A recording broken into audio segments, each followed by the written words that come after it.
Yo, Atlas speaking, and welcome back to the channel. Today I'm back with part 2 of What If I Was Reborn in Naruto as a Prodigy Uzumaki. The playlist is above, and with that being said, let tale begin. Chapter 6. When we made it back to the village, it was nearly noon of the next day. The two youngest were about to fall over with exhaustion.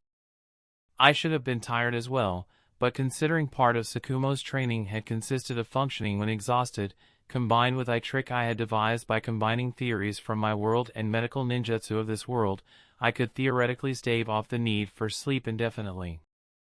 I didn't dare try it for more than 24 hours at my current age. Jiraiya dropped the kimonin at the front gate with a pair of chunin before putting a hand on the back of my neck and all but dragging my reluctant ass to the Hokage's office, Minato and Kushina trailing behind, their feet dragging. Sakumo met us at the entrance without a word and grabbed my arm tightly so Jiraiya could escort his genin inside, a hand on each of their shoulders. It didn't take long for us to appear in front of the Hokage. There were 4 other people in the room. One I immediately recognized as Danzo by the X on his chin, who had the other 2 council members flanking him. The finely dressed redhead, the only person in the room who remained seated when we walked in, could only be Uzumaki Mito. The Sandaime motioned for a report. Jiraiya, the highest ranking of us, began. Around midnight, Jiraiya had found the note, which he placed on the Hokage's desk along with the shuriken marked with my hair, when he had stopped by the apartment to deliver orders to Kushina, assuming Minato would be there as well, since he hadn't returned to the orphanage. I was slightly annoyed by the fact that he thought delivering orders at midnight to 2 genin who should have been asleep at that hour was a perfectly okay thing to do. He noticed the hair and immediately returned to the training ground where he had last seen Kushina, correctly assuming it would be the trail he needed to follow. It hadn't taken him long to pick up the trail and race after us. He caught up to us while we were planning to intercept the Kumo team and decided to remain hidden until he was needed. After describing the fight and summarizing the aftermath, Jiraiya motioned for me to give my report. I had just arrived at my apartment complex when Minato told me that Kushina hadn't met him when she said she would.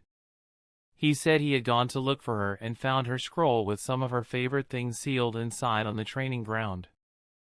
I held up the scroll with the Uzumaki library in it. Kushina had mentioned once that the seal on the scroll would only open for her, so I had no problem arrogantly waving it around. Sorry, I forgot to give this back earlier. I leaned around Jiraiya and handed her the scroll before continuing. Minato and I quickly concluded that she had been abducted.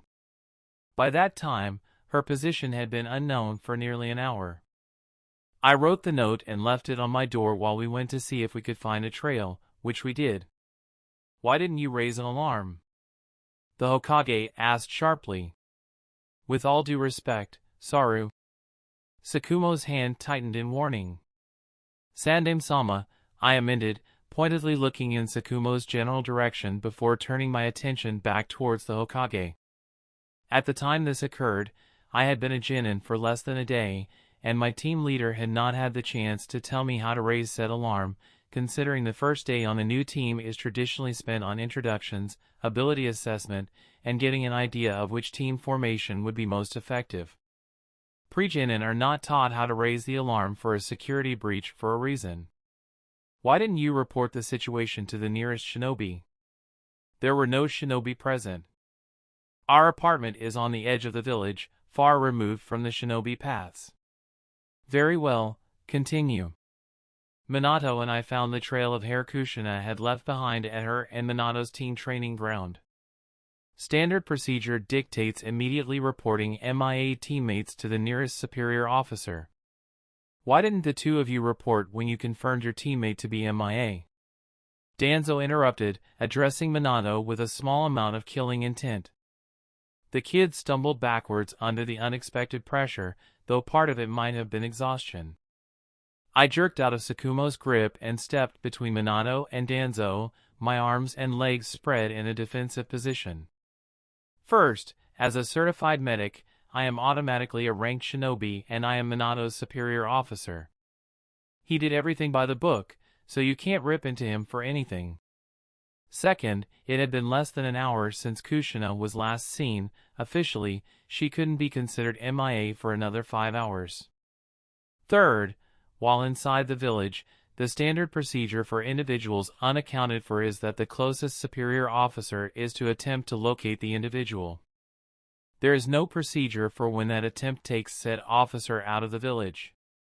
Finally, according to all relevant statistics, she was supposed to be already dead, and her body was about to be put up as a message to the village.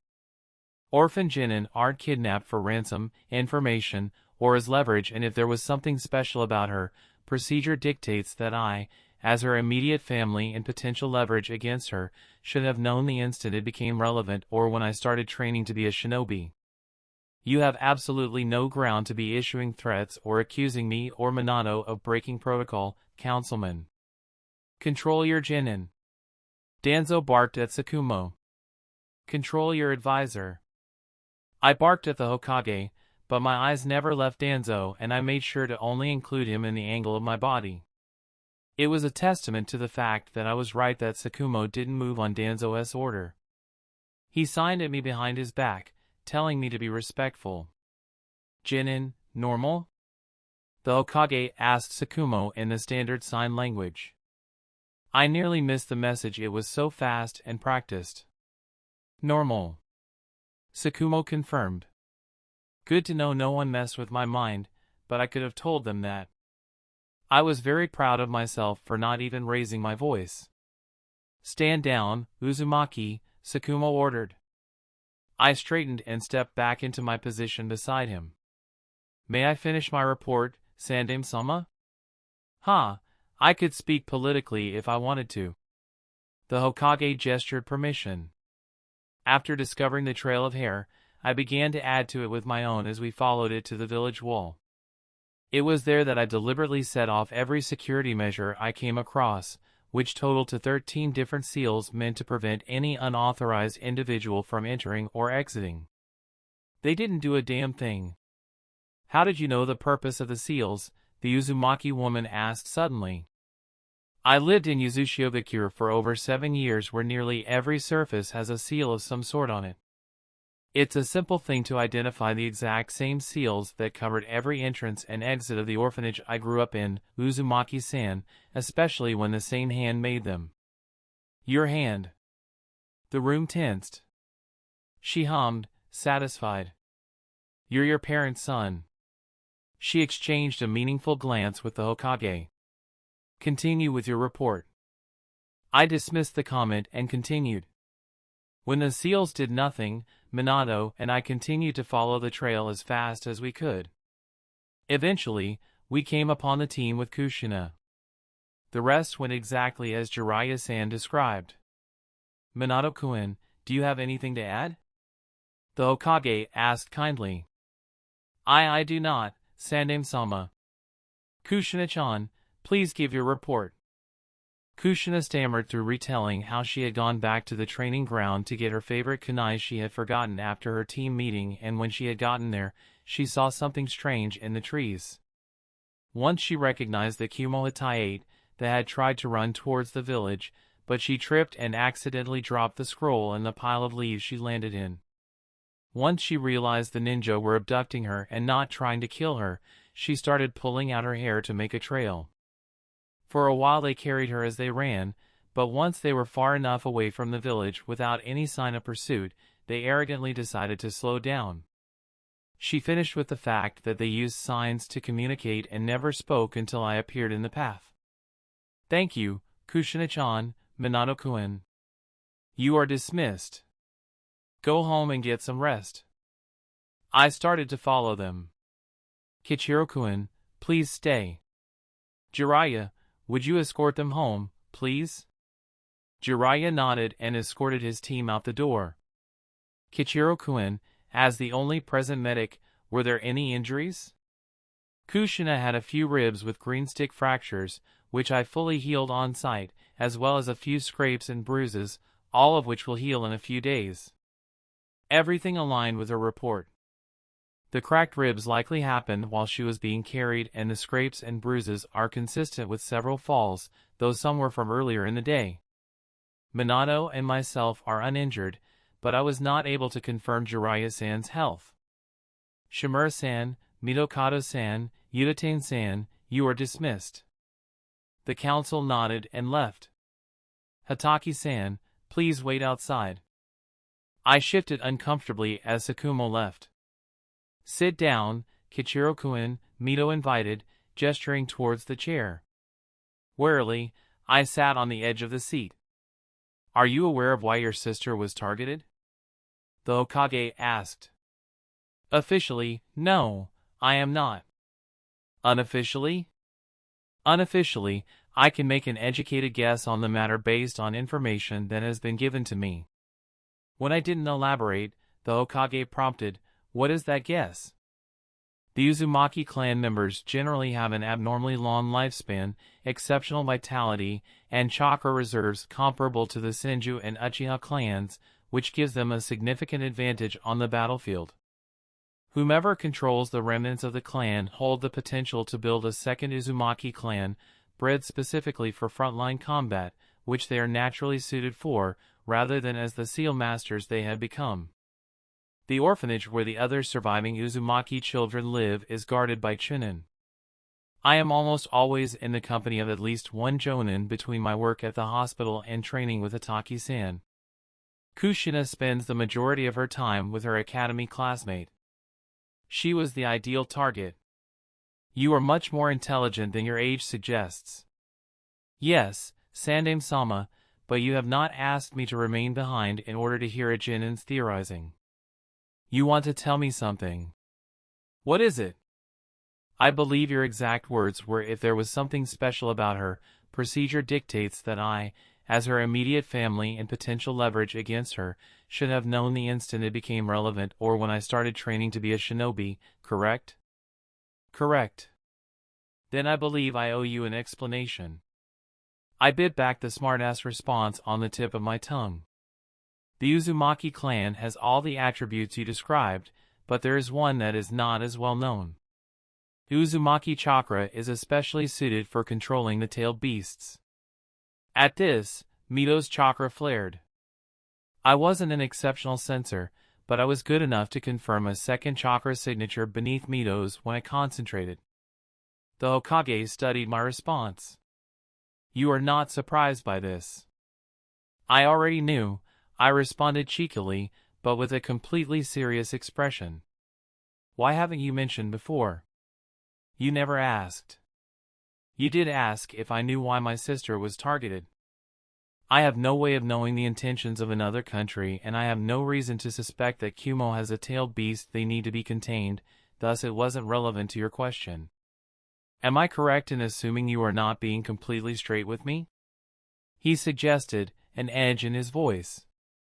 With all due respect, Sandame-sama, I have not lied to you or deliberately withheld pertinent, important information, I answered in a perfectly conversational tone. You were the one who lied to me when you assured me that my sister and I would be perfectly safe and free within the walls of Konoha, and you withheld the fact that the other villages are actively seeking my sister and I for traits we have no control over. For the record, my sister was just abducted. There is an active threat to the safety of both my sister and myself. I was promised freedom, yet less than a week after I arrived you gave orders for me to attend the academy and attempted to manipulate me into becoming nothing more than a common soldier. When I protested this, you authorized me to be brutalized and manipulated until I complied. I am barely 9 years old and I can slaughter a dozen civilians, a dozen different ways, in under a minute without shedding a drop of blood, and I didn't want to learn any of it. Please remind me why I should be expected to share every detail I know, when it all is compiled from sources accessible by the public. Well, not accessible to this public. I was very, very proud that I managed to keep a light, friendly tone through the entire rant. It took the professor several minutes to dissect the implications of everything I said. I was so glad I practiced that rant in my head on the way back. Mito sat and watched the proceedings, smirking slightly. You told your sister about the capabilities of Uzumaki chakra, the tailed beasts, and my status as a Jinchuriki, Mito stated. Correct. That is why she kept her teacher between me and her. No, it is not. Her reasons are her own and I don't care to share them with a stranger. But you are not afraid. I am not, Uzumaki-san. Are you aware of that either? Mito-san. The Hokage interrupted sharply. I am aware that I will become the next Kyuubi Jinchuriki. I finished her sentence. Two sharp sets of eyes assaulted me with suspicion. Konoha's already ruined my life. I glared back at the Hokage, struggling to keep my voice even as I stood up. But if this village ruins the life of an idealistic 8-year-old girl who can't even understand the way of the world she lives in, your petty victory will be decisively overturned.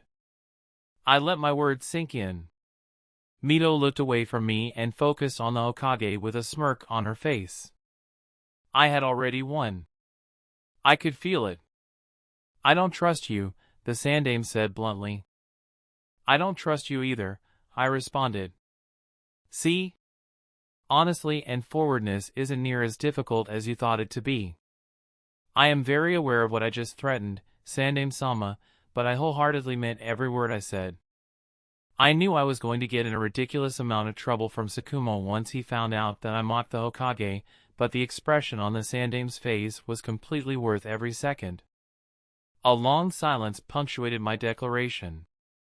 Mito and the Hokage were almost immediately locked in a battle of wills. Mito finally broke it. You heard his oath as well as I did.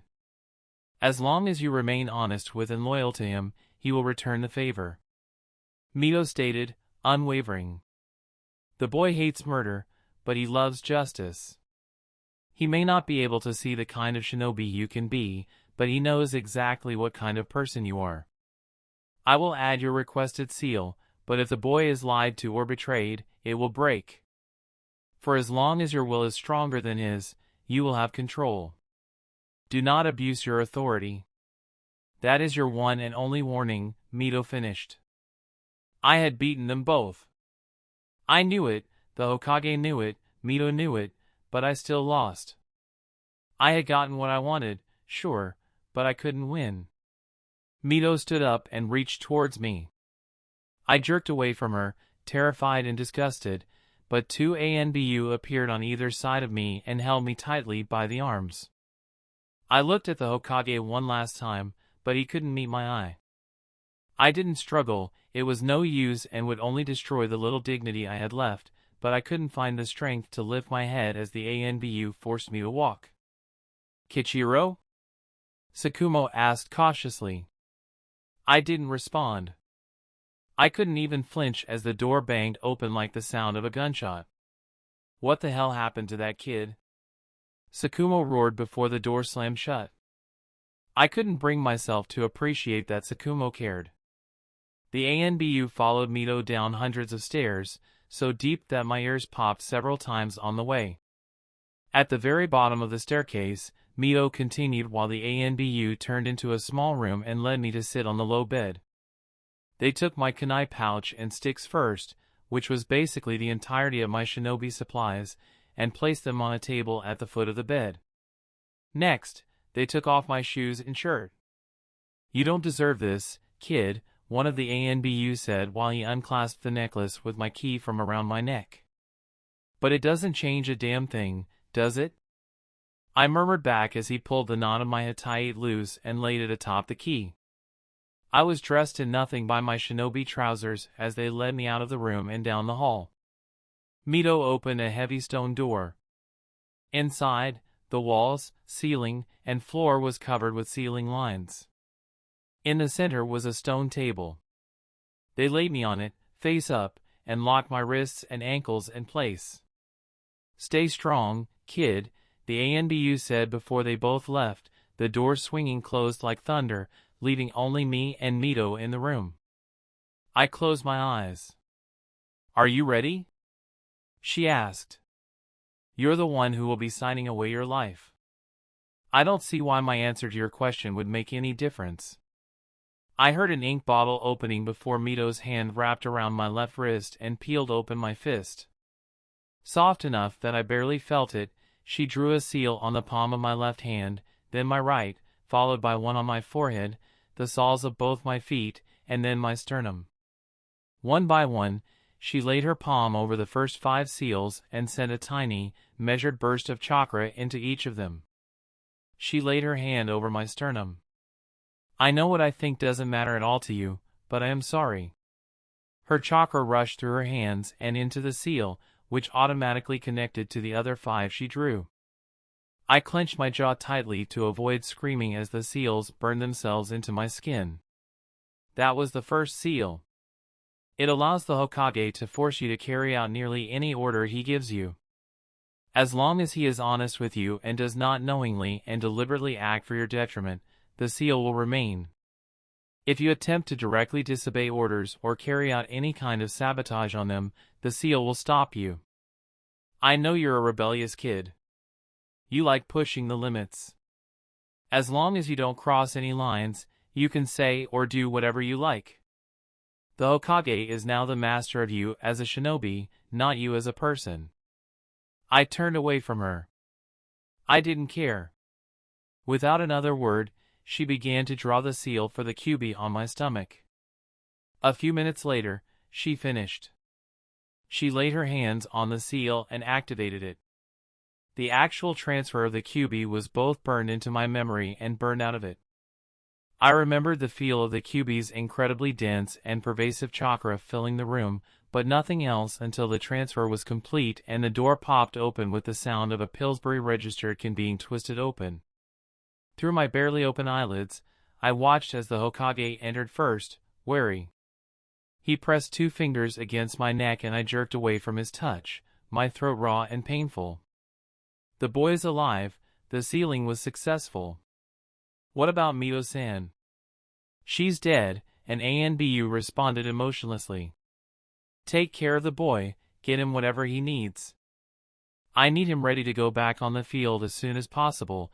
The seal should completely isolate his chakra from the beasts until he's strong enough to completely control it, so his abilities should be unaltered. I couldn't help but whimper softly as the Anbu unfastened the restraints and peeled my wrists and ankles out of them, tearing of scabs in the process. He lifted me up like a child. A minute later, he laid me back on bed, facing the wall. He just needs time and rest, one of the Anbu said to another. No, time and rest wouldn't fix anything. I just wanted it all to go away, at least for a little while. A needle slid into my arm and that's exactly what happened. Chapter 7. Sakumo only let me lock myself in the room for the night, or what I assumed to be the night. Being drugged skewed my perception of time. An hour or so before he arrived, I had woken up and spent the time staring at the dark seals on the palms of my hands. I wasn't anywhere near good enough at sealing to understand them. The blanket someone had draped over me kept out a good portion of the room's chill, and the hard knot in my stomach, where I knew the kyubi resided, warded off the rest. According to Kushina, any seal could be broken if the person trying to break it was good enough. In time, I could probably figure out how, if the seal would let me in the first place. Kichiro? Sakumo said from the door. It's morning. I brought someone here to see you. Go away. Sorry, kid. I don't want to talk to anyone. Nisan? Kushina asked hesitantly. Go away. Normally, when I said something less than kind to Kushina, Kichiro would protest, but now, the boy was silent. The little niche in my consciousness where he had set up shop had been replaced. I knew the kyubi seal had destroyed him, considering there was a nice big knot in his place. You have 10 minutes, Kushina-chan, before you have to leave in order to report for your team meeting. Thank you, Hatake-san. Sakumo left and the door closed. Hokage-sama sent one of the Anbu to tell me what happened, and how you refused to let them seal the kyubi inside of me. You shouldn't be here. Yes, I should be here. Before you say I can't be here, know that I went through all the right channels. One of the Anbu brought me here himself. Or herself, it's hard to tell the difference in those uniforms. I don't want to talk to anyone, Kushina. You never want to talk to anyone. The only person you don't mind talking to is Hatake-san. I don't want to talk to him either. Kichiro! She whined. You have to talk to someone. Not if I don't want to. Can you at least look at me, Kichiro? Go away, I snapped harshly. I'm not just going to leave you. You must talk about it with someone, Nisan. If not me, then Hatake-san, or Minato, or I'm sure Hokage-sama would take time to help you. You're an idiot, Kushina. Sakumo only teaches me because I have something he wants. Minato doesn't give a damn about me, he only cares about you. And the Hokage? That piece of shit wouldn't piss on me if I was on fire, nor would I want him to. Don't talk like that, Nisan. People care about you. Kushina, the only person who really gives a damn that I'm breathing is you. You've done your good deed for the day, now get out.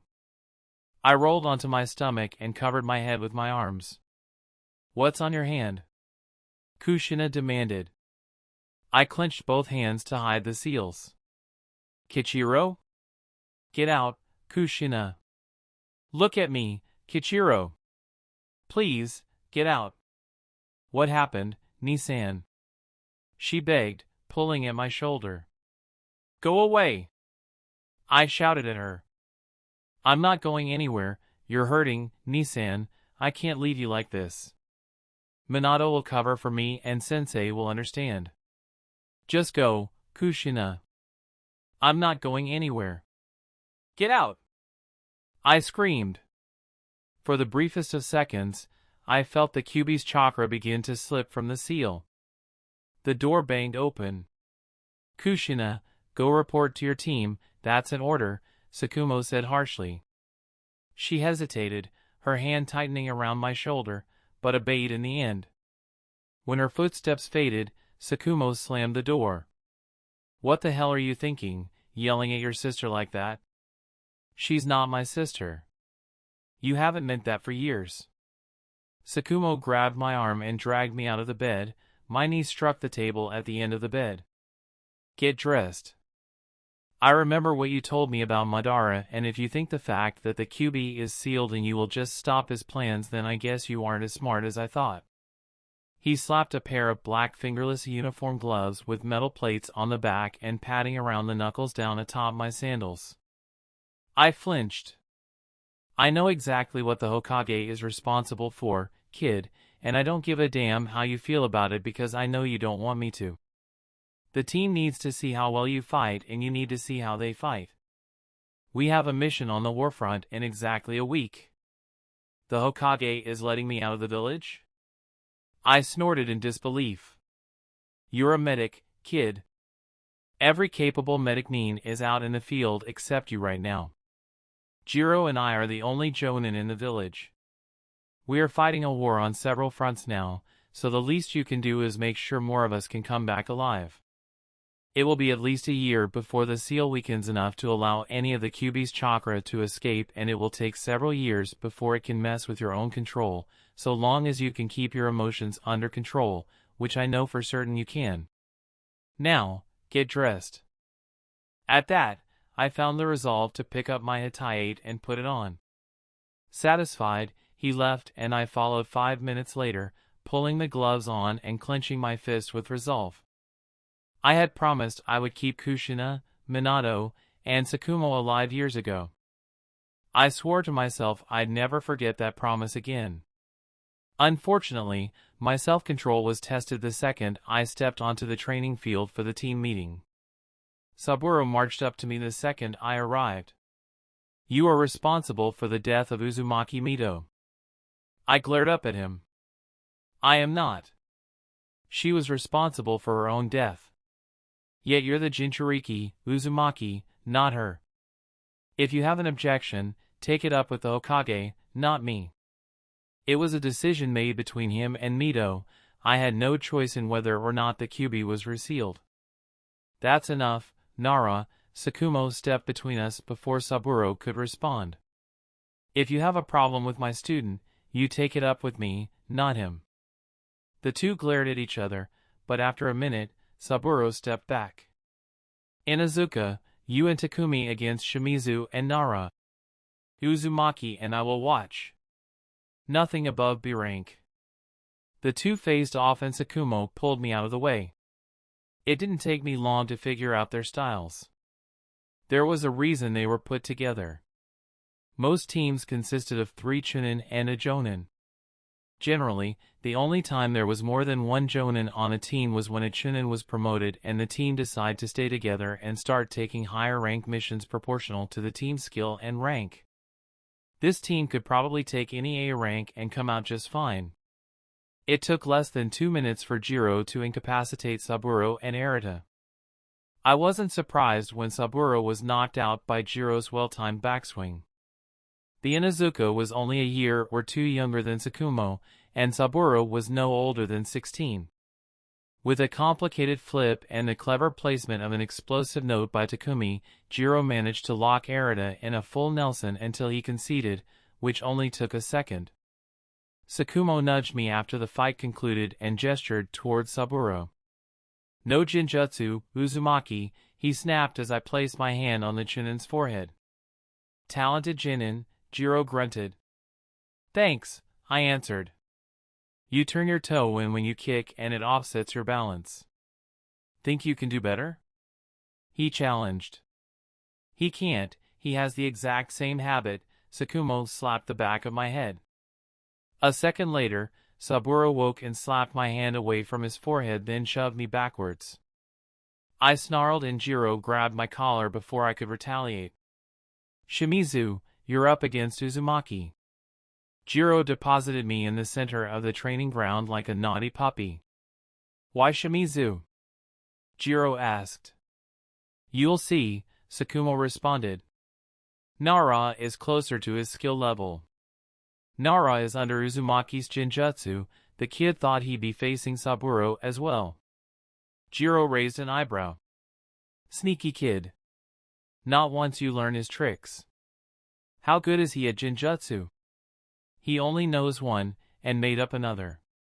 Uzumakis hate Jinjutsu as a rule." "He does, otherwise he could have a few dozen under his belt." "What do you mean?"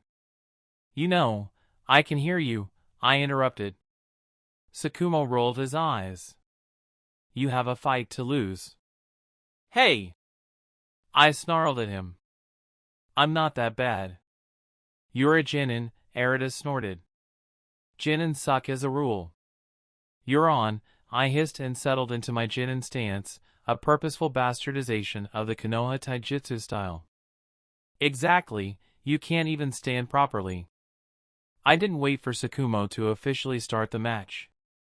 I lurched forward, purposely overextending my arm. Arata caught it. "See, that only proves shit." The man tossed me backwards as I used a tiny bit of medical jutsu to sever the nerves in his elbow. "What the hell was that, Uzumaki?" he demanded, trying to force his hand to work, but it didn't respond. At least it wouldn't until I fixed it. "Take him seriously, Shimizu. Remember I am the one who trained him," Sakumo spoke up while Jiro laughed. "Yeah, but you can't take credit for my tricks. You're on for real this time, Uzumaki."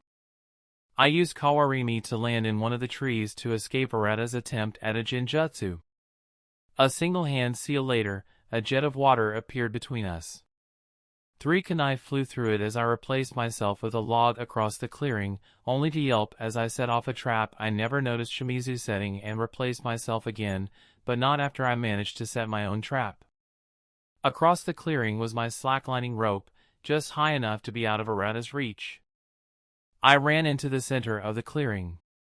"Give up," I told Arata, my hands in the boar seal. "I've already won." "Your kid's an idiot," Jiro commented, "but he's got a good water affinity." "Just watch," Sakumo responded. "I think you're mistaken, Uzumaki," he said directly behind me. I jumped directly up, grabbing the rope while he grabbed my ankle. With all of my strength and more than a little chakra, I severed the nerves to his hand and threw him into the air. While he flew upwards, cursing, I released the Jinjutsu on the rope and my hands flashed through several seals. Wind Prison Jutsu! I cried as my back landed on the rope and I balanced myself. A swirling prison of air formed around Arata as I bounced. Yield, I ordered as the ninja hovered a few feet above me. Both Saburo and Jiro gaped while Sakumo just laughed. I yield, Arata said with a growl. I lowered the prison to the ground and jumped down in front of a gobsmacked Jiro. It's a wind affinity, but I can see where you're confused, Jiro. Sakumo slapped the back of my head. We go by last names here, Uzumaki. As far as I know, there's no such thing as a wind prison, Saburo grunted. Obviously it exists, Nara, because I just used it. Shut up, both of you, Jiro snapped. You didn't teach him that, Hatake, so what's the story? Sakumo smirked. Story time is great and all, but I really want to use my hands again. How long will this last, Uzumaki? Arata interrupted. Forever, I smirked as he snarled. But I can fix it if you'll give me 10 minutes, I added quickly. We all sat down and I started on reconnecting all of Arata's severed nerves while Sakumo told the story. The kid figured out water walking shortly after I started him on chakra control exercises. He got arrogant and thought he was the only one who could do it. I winced. That hadn't been one of my most brilliant days. I wasn't sure how, but I had completely forgotten that walking on water wasn't a miracle in this world.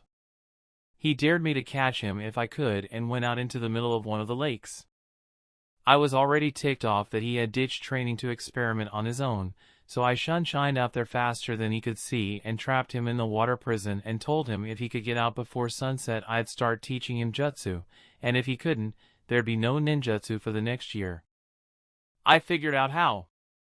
I added, but I didn't have the chakra to actually do it then. Yes, he did figure out how, but the agreement was that you had to get out. The water prison is inescapable, Saburo claimed. Seriously, what is your problem with me? I demanded, shooting to my feet and leading Arata sitting with useless hands. Why do you have to contradict me on everything? You're just a kid with a monster you can't control sealed in your gut.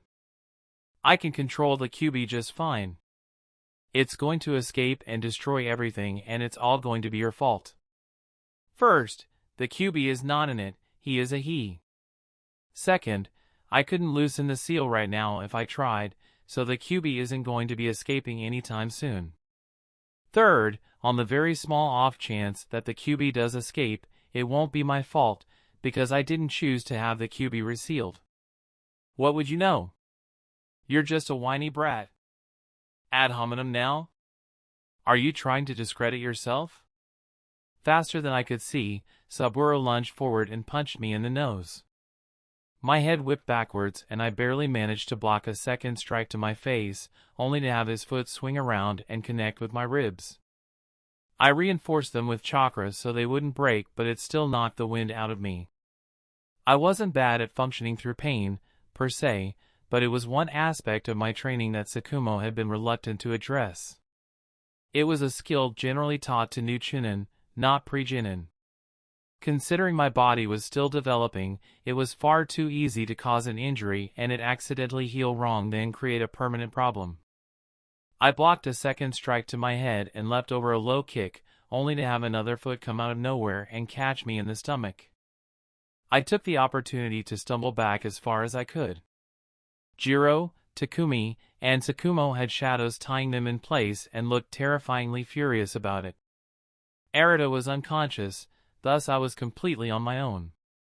I continued to stumble away from Saburo, trying to pull him far enough away from his jutsu for it to lose effect. Mito should have died with the beast inside of her, destroyed it as well. I managed to make a Jinjutsu stick on him. The trick with using Jinjutsu is to make sure the victim doesn't notice. I had a knack for imagining the worst possible outcome for myself, especially when stressed, so I channeled that into the Jinjutsu and it was especially successful. The only problem was that I ended up living through the image as well, if a bit vicariously.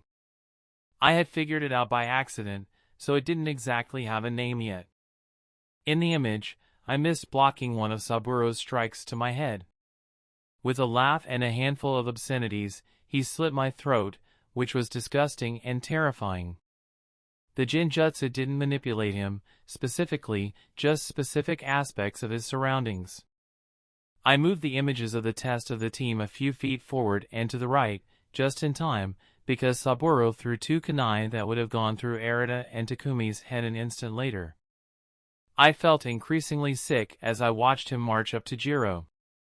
I couldn't hear what he said, my head was pounding from the beating, but Saburo snarled in Jiro's face and then sliced his throat as well. He moved on to Sakumo as well. It was only when Saburo released that Shadow Jutsu and Sakumo killed him. Like the snap of a finger, he was dead. No fanfare, gloats, or even warning. Sakumo killed his former teammate with a kunai through the temple. I couldn't tear my eyes from Saburo's crumpled body. It was one thing that the Kirinin was attempting to kill children. I didn't regret his death, but Saburo couldn't even fight back, he was trapped in my Jinjutsu. Oh God, he's dead, I gasped. Jiro grabbed my arm and turned me away from the scene. Hey kid, look at me, not him, okay? I looked over my shoulder and Takumi stepped in the way. Uzumaki, focus on me first. Takumi nudged me around as Jiro squatted down to my height. I turned to face the Jonin. Good. Just to be sure, your Jinjutsu, it showed him killing us first, right? He slit your throat, put a kunai through both Takumi and Arata's heads, and then slit my throat and Hataki's, right? Just nod or shake your head. I nodded. How? I'm a Jonin, kid, of course I can figure out what your Jinjutsu was. Next thing, Arata needs your help, okay, so Takumi is going to take you to help him, alright? Focus on helping him. I nodded again and Jiro slipped my hand into Takumi's collar, which was actually the dog's Hitaite. A few seconds later, Takumi nudged me towards Arata and I went to kneel beside him, healing on autopilot. It wasn't difficult, I had healed Arata's type of injuries thousands of times. Every time I tried to turn around, a mass of dark fur obscured my view and Takumi started licking my face until I turned back towards my work. By the time I finished the actual healing, I didn't have enough chakra to wake him up. The Jinjutsu was a C-rank jutsu at best for chakra cost, but the complexity I put into it had exhausted me. I slumped backwards against Takumi, too tired to care when the dog curled around me. My head settled in the nook behind his shoulder. I didn't sleep, the ache from the bruises Saburo gave me was too strong, so I listened. Takumi let out a plaintive whine and curled tighter around me when Sakumo crouched beside us. Looks like Takumi adopted your kid, Hatake, Jiro laughed. You ain't getting him back for a while. That's fine, he'll come back to me in the end. All kids like dogs more than people. Sakumo laughed. Anyways, the Jinjutsu he used, was it what we thought? Yes. The kid's brilliant, deducing his intentions and playing along with Saburo to distract him just enough to get help, but not enough to distract him and make him realize it was a Jinjutsu. Where did he think of something like that? Most of the time I can tell what he's thinking, but sometimes it's like he's living in an entirely different world.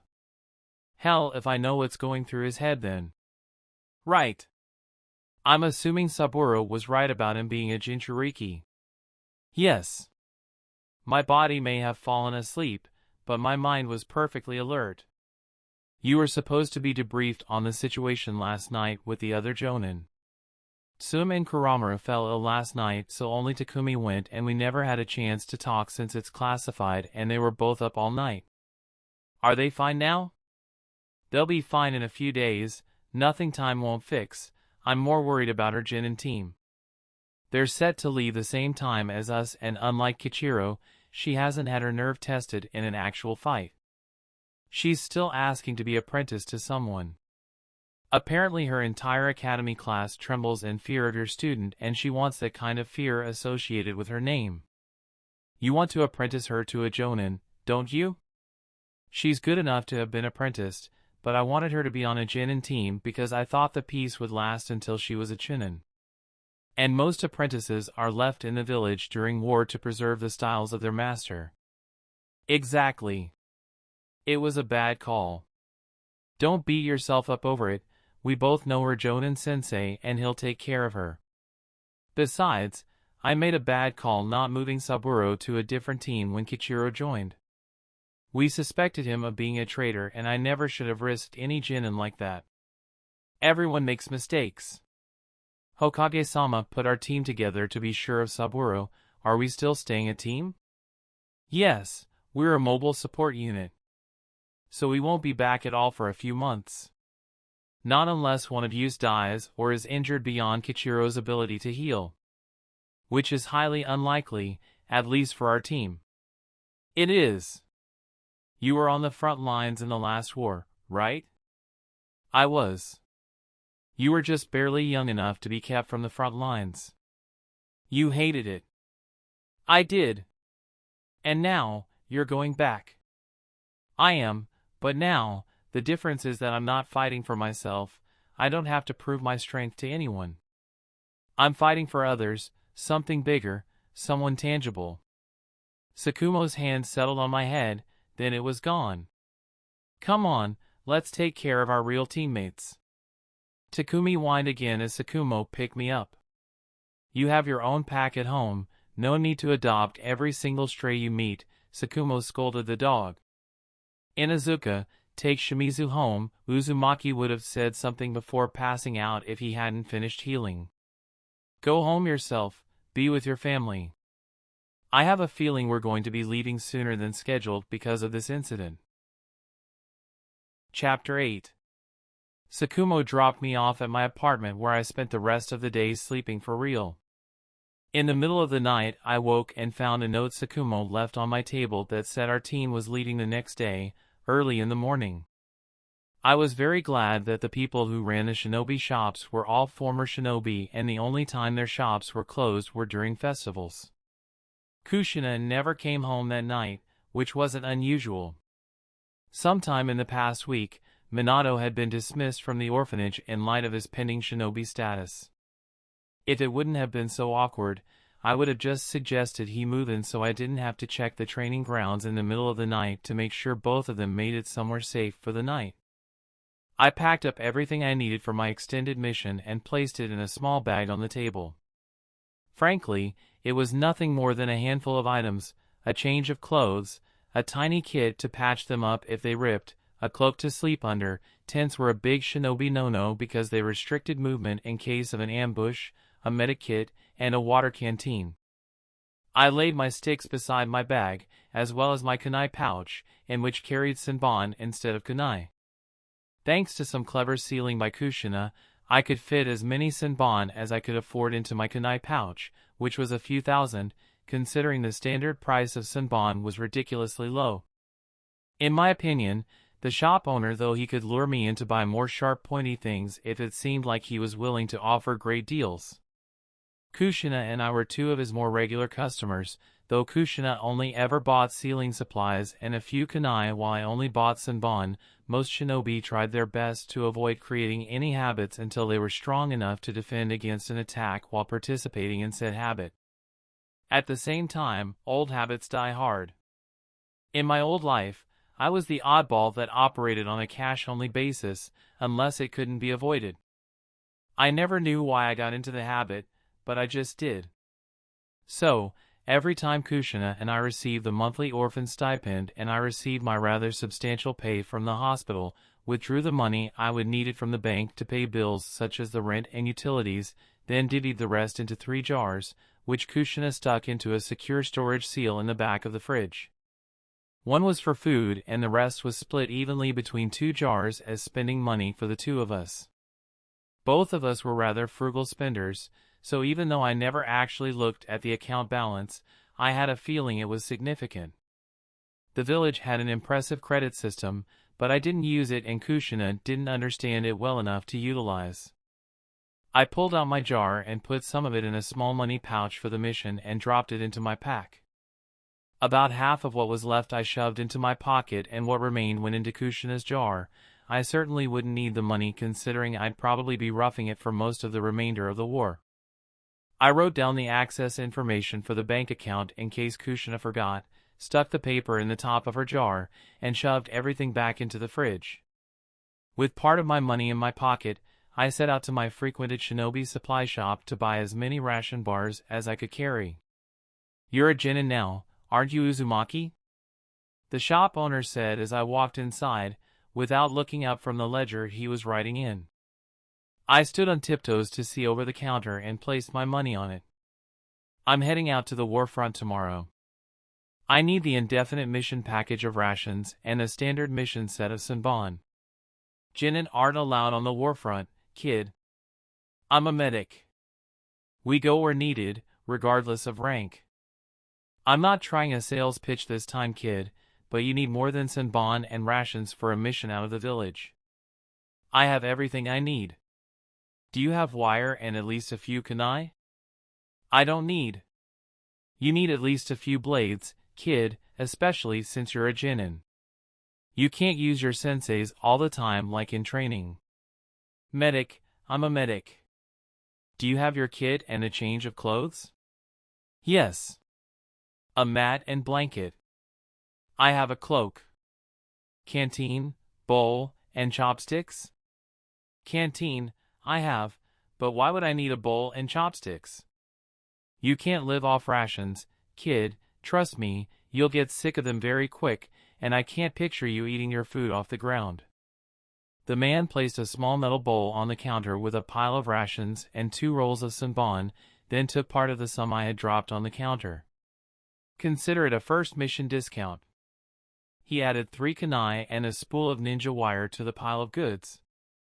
I know you don't care for blades, kid, but you might need them for more than stabbing people, and wire is always useful.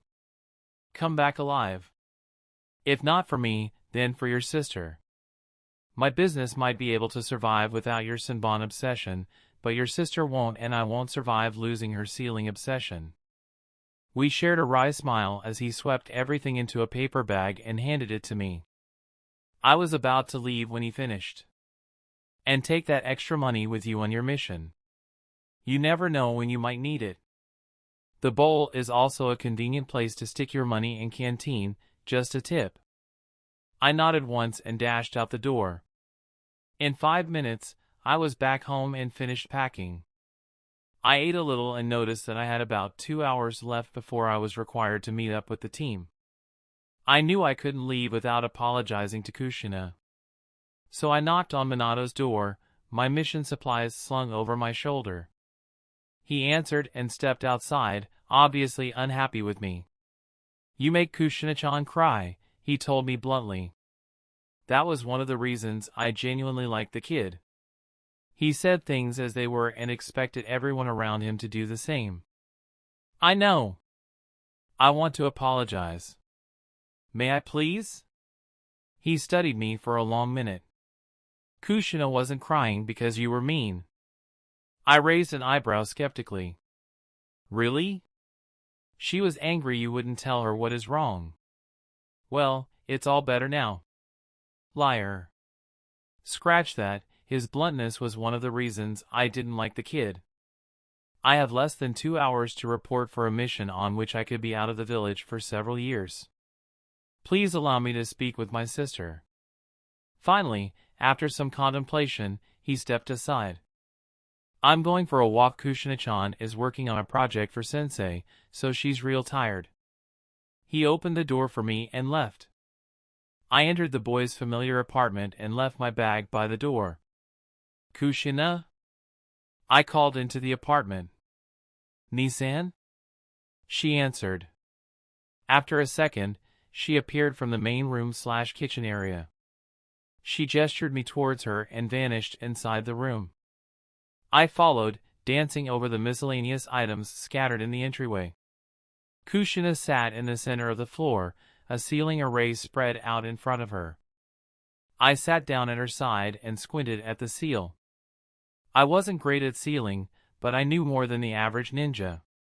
Sensei gave me this seal to see if I could figure it out, but it's so complex that I can't figure it out. It's like there's a piece missing or someone took an entire layer out. I had perused our personal library hundreds of times. While Kushina methodically worked her way through the library, I picked random topics that interested me and learned until I got bored. I had looked into several seals whose names sounded familiar, one of which was the Shiki Fujin, or the dead demon-consuming seal. I scowled as I recognized the array in front of me. "You recognize it," she stated. "Yeah, it's a suicide seal," I answered her. She jerked away from it. "It summons the Shinigami and you can seal practically anything, but in exchange it takes your soul." "What's it called?" "The Shiki Fujin," I answered. "Your sensei should have never given you this. It's a forbidden jutsu and I don't know how he got his hands on it." "Alright, I know more about seals than you. How did you solve this one before me?" she demanded, rolling the seal up. "I saw it before in our library." "Oh, I thought you said it was forbidden. Why did you look at it?" "I didn't know it was forbidden at the time." "Well, Sensei will be impressed, thanks. I'm sorry about what I said yesterday." "It's alright, you were upset." "No, it wasn't alright." "So are you going to tell me what was really wrong? How much did the ANBU tell you?" "Not much, just that you argued with Hokage-sama and threatened to kidnap me if they sealed the QB into me, and you volunteered instead, so they sealed the QB inside of you that night. They didn't even give you time to come to terms with the fact you were going to become a Jinchuriki." "A bit more than that happened." "I figured." "Do you want to tell me?" "No, I don't, but I should." I gathered my thoughts for a moment. After everyone left, it was only me, Mito, and the Hokage. Before the QB even came up, I got into an argument with the Hokage and said some things that could be considered treasonous. "It couldn't have been that bad, Nissan," Kushina placated. "I don't regret anything I said, but it had some pretty severe repercussions, but I'll get to that in a minute." It wasn't until after I had said my piece that the QB was brought up. "They were going to choose you from the very beginning, though I'm not exactly sure why, especially considering I'm older and stronger because of it." Kushina slipped her arms around my waist and hugged me tightly. I patted her on the head. "I told them I'd defect and take you with me if they sealed it into you and offered myself as an alternative." It wasn't long after that Mito resealed the QB, but she added another seal. Kushina interrupted with a loud curse. "You're 8, you don't need to be cussing," I reprimanded. Yeah, you've been cussing since forever. Which seal did she use?" Her arms tightened around me. "I don't know exactly, but..." "Are the seals still visible?" "Yes." I pulled off my gloves and showed her the seals on my hands. "If Uzumaki Mito wasn't already dead, I would kill her," Kushina snarled as I put the gloves back on. "Yesterday you said the Hokage didn't care about you at all. The extra seal was his idea, wasn't it?" "It was." I barely managed to catch her around the waist as she tried to race out of the room. "As much as I hate him right now, you're not going to attempt to assassinate the Hokage." She swung her fists in the direction of the Hokage Tower as I used a tiny bit of chakra to attach myself to the floor when she tried to drag me out the door. I didn't let go until she had calmed down, which didn't take long. Unfortunately, the second I let go of her, she decided I needed a hug. I landed on my back with an 8-year-old around my neck and I wasn't going to be getting up anytime soon. I awkwardly returned to patting her head. "There's another thing I have to tell you," I said after a minute. Her arms tightened and I thought she was going to strangle me. "Choking!" "Oh, sorry." Her arms loosened just enough for me to breathe, but she made no indication she was going to get off. I knew better than to not let her have her way. "I'm heading out to the war in a bit more than an choking." This time, she didn't let go and I had to substitute myself with a pillow to ease in a few breaths. When she retackled me, she pinned my arms to my side, not that I needed my hands to do a substitution. "I don't want you to go out to the war." I've heard awful stories. It is horrible, but I'm going to help people, not hurt them, all right? She seemed like she was going to let me go for a minute, but then her grip tightened and she buried her face in my chest. I love you, Nisan. I love you too, Kushina-chan, I responded. For the first time, I felt like I actually meant it. I sat up and pulled her next to me, my arm around her shoulders. I heard Minato's front door creak open as he quietly announced his presence. There were 2 other sets of footsteps with him, one adult and one child, though I could barely hear the adults. Minato turned the corner and we both stood up, though I didn't let go of Kushina. Kichiro and this is the rest of me and Kushina's Genin team. You already know Sensei, and our teammate is Shimizu Aoi, he's 10.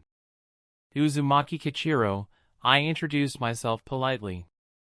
You're the bastard who beat up my Nisan and killed his teammate.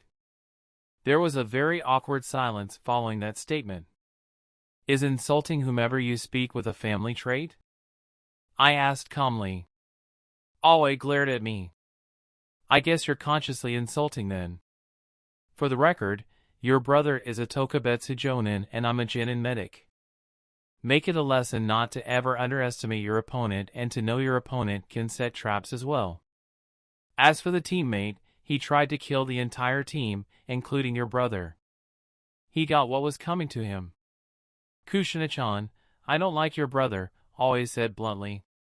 Nisan, will you beat up the arrogant prick for me, please? Kushina asked. I frowned. Since when have I beaten up a squirt for you? You have to start somewhere. Why am I here? Jiraiya demanded. I know all of you brats already. Kichiro and I is going to the war front and I don't want him to, Minato answered. I was more curious as to know when Minato decided I was his brother as well. Well, I can't do anything about that, his team leader outranks me. Yeah, but you're the Hokage's student. He's got to listen to you. Jiraiya shook his head. Kid, as soon as I have the 3 of you trained up enough not to die, we're joining him. I'm sorry. Training starts at noon.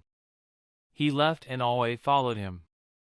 The moment the door closed, Minato fell to his knees in shock. Kushina went over to kneel beside him. I looked at Kushina, confused. Minato shouldn't have even been in a real fight before, much less have an idea how terrifying war could be. His parents were spies in Suna. They were caught and killed 6 years ago and the uncle he was living with died in the brief war with Suna afterwards. And the entire war lasted only 10 days, I finished.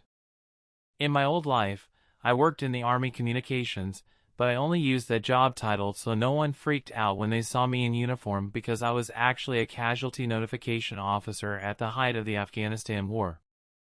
I knew firsthand how much damage a war could cause. Kneeling down, I took Minato's hands in mine. Listen, Minato, you're a Genin, Kushina is a Genin and Jiraiya is your team leader, right? He nodded. Your sensei is very strong, you know that, right? He nodded again. He'd never, ever let you die, right? Minato hesitated, but after a second, nodded. So you and Kushina are going to be fine. I concluded confidently. It's going to be scary as hell, you're never going to forget the bodies you're going to see, the screaming and crying you're going to hear, the blood and rot and smoke you'll smell, the bile you'll taste when you experience all of this, and the physical pain. You're not going to want to forget it. War is a horrible thing, but it dishonors those who fight and die in it to forget them, to forget our war, both our allies and our enemies. I won't try and comfort you, because by the end of it, everything will be hollow words, nothing more than words. I took Kushina's hands as well. People are going to die, some of them will be friends, but the 2 of you are going to stay together, you're both going to survive. You're going to survive this war, you're going to remember it, and you're going to come home and live in spite of it. I know it and I want you to promise me you'll live after it. But what about you? Kushina asked. Are you gonna survive and come back and live too? I looked down. I don't know, but promise me you'll both come back and live. I promise. Minato looked up and smiled at me, resolved. I promise, Kushina echoed. I love you both. Goodbye. At that, I stood up to leave and both kids jumped forward to hug me. After a minute, I pulled away and left, picking up my bag on the way out and not looking back. Chapter 9. I walked into the briefing room the second the clock reached reporting time. I would have been a few minutes early, but Hatake had decided that we would be briefed in the Jonin briefing room and the security didn't believe I was supposed to be there until Dog came down to make sure I found the place. My brother really hates you, Uzumaki, Shimizu greeted, oddly amicable. I wonder whose fault that was, I responded sarcastically and took the only open seat as Hatake pushed himself off the wall and spread our mission scroll out on the table. Let's focus on the mission, Hatake interrupted Shimizu's response. I skimmed over the mission as Hatake pulled down a map of the shinobi nations. As of this morning, Konoha is at war with all of the other shinobi nations, which means we are fighting a war on 4 major fronts. We are one of several groups who will be running to every front and determining who needs the most help, as well as providing temporary relief where it is needed, primarily through medical care. He looked directly at me. Uzumaki, you have specific orders to conserve your chakra as much as possible, except when healing, and then you are to do everything you possibly can to enable our shinobi to return to the battlefield. For the most part, you will be partnered with Dog when we stop to assist and assess the situations. Shimizu, you will be interrogating whomever the teams have captured for information, which we will relay to the messenger teams. Inazuka and I will be providing relief on the battlefront. Will I be healing on field or on base? Both. You are currently the only one on this team who hasn't been truly tested in combat, recent events not in consideration. If something, anything, goes wrong or even takes a step in that direction, you are to pull out immediately.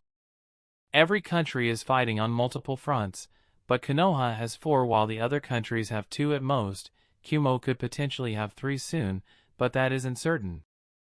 The ability to put shinobi back in the field is what might be the only thing to ensure our survival, and to do that, we need medics. I nodded. Verbal affirmation, Uzumaki. Flushing with a bit of embarrassment, I spoke. Orders acknowledged. The mission starts on the Suna front. We'll be moving in the basic diamond formation until we reach the yellow line. Hatake traced the line on the map. Uzumaki, you will take the client position as our medic and a genin. Dog, take rear. Shimizu, take left, and Inazuka take point. I'll take right. After the yellow line, we'll be using the spearhead formation.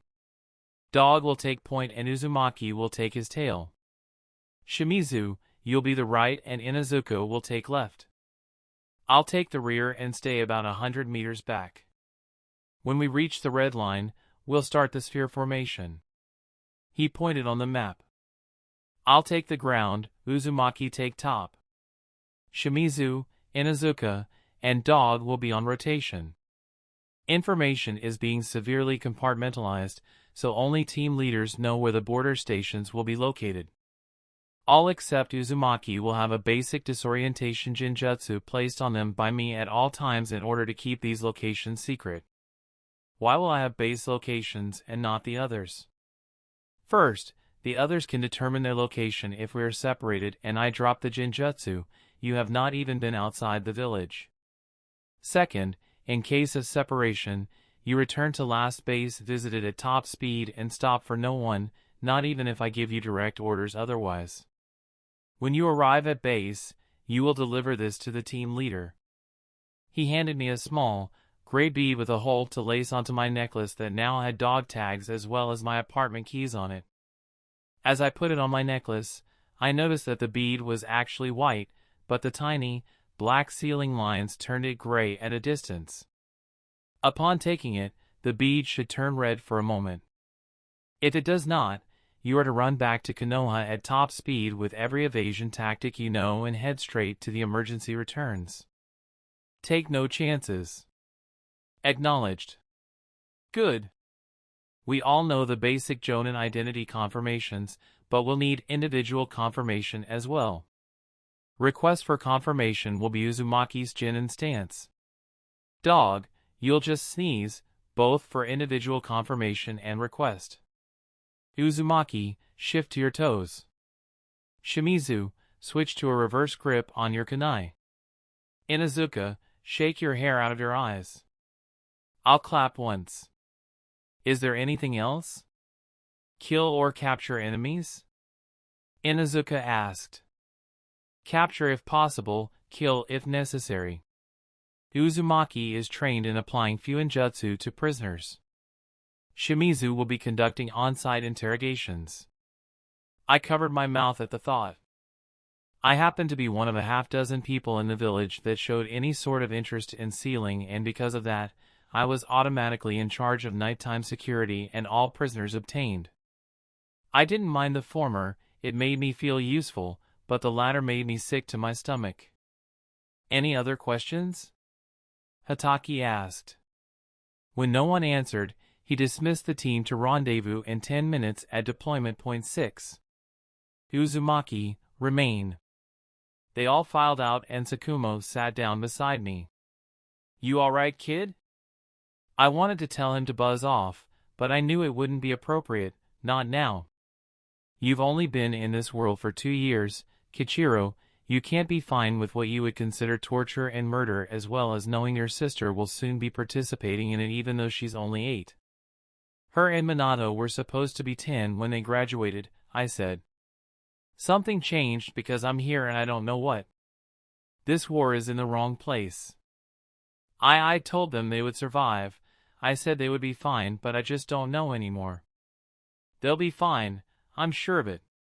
You're the only Jonin allowed beyond the yellow line. That's a death sentence and you know it. I may be on a team with 3 Jonin, but I'm still a Jonin who will be targeted first, simply because of my size. You may be a Jonin now, but you can keep up with Chunin twice your age. You may not have age and experience, but you have the skill and creativity to survive. Remember, just yesterday, you managed to beat Shimizu and you tricked the traitor. Trust me, by the end of this war, you'll be a Tokubetsu Jonin at the very least. I managed a tiny smile. Aren't the Chunin exams suspended during wartime? Inter-village Chunin exams are, but Konoha still has theirs, even if it's just to boost morale and provide a bit of entertainment. You won't be participating because you're so far beyond your Jonin peers. I'll push your field promotion through as soon as I can. You're going to survive if I have anything to say about it. And if you don't have a say? Sakumo couldn't answer that. Come on, we have a mission. It was a good thing Hatake brought me to the rendezvous point, because I had absolutely no idea where to go. I could feel my chakra reserves growing by the day our mission actually began. From the moment we reached the border, I was healing at least a dozen major injuries per day. While I wasn't specifically trained, I had no choice but to counter poisons in nearly every injury, at least for as long as we were on the Suna front. The handful of other medics I encountered on the Suna front had no idea what to do about it, and dozens had died before I could reach them. Without the general knowledge of chemical compounds and bioweapons from my world, they all would have been sunk. Just like every boy with a passing interest in history, I had read countless books on World War I and WW2.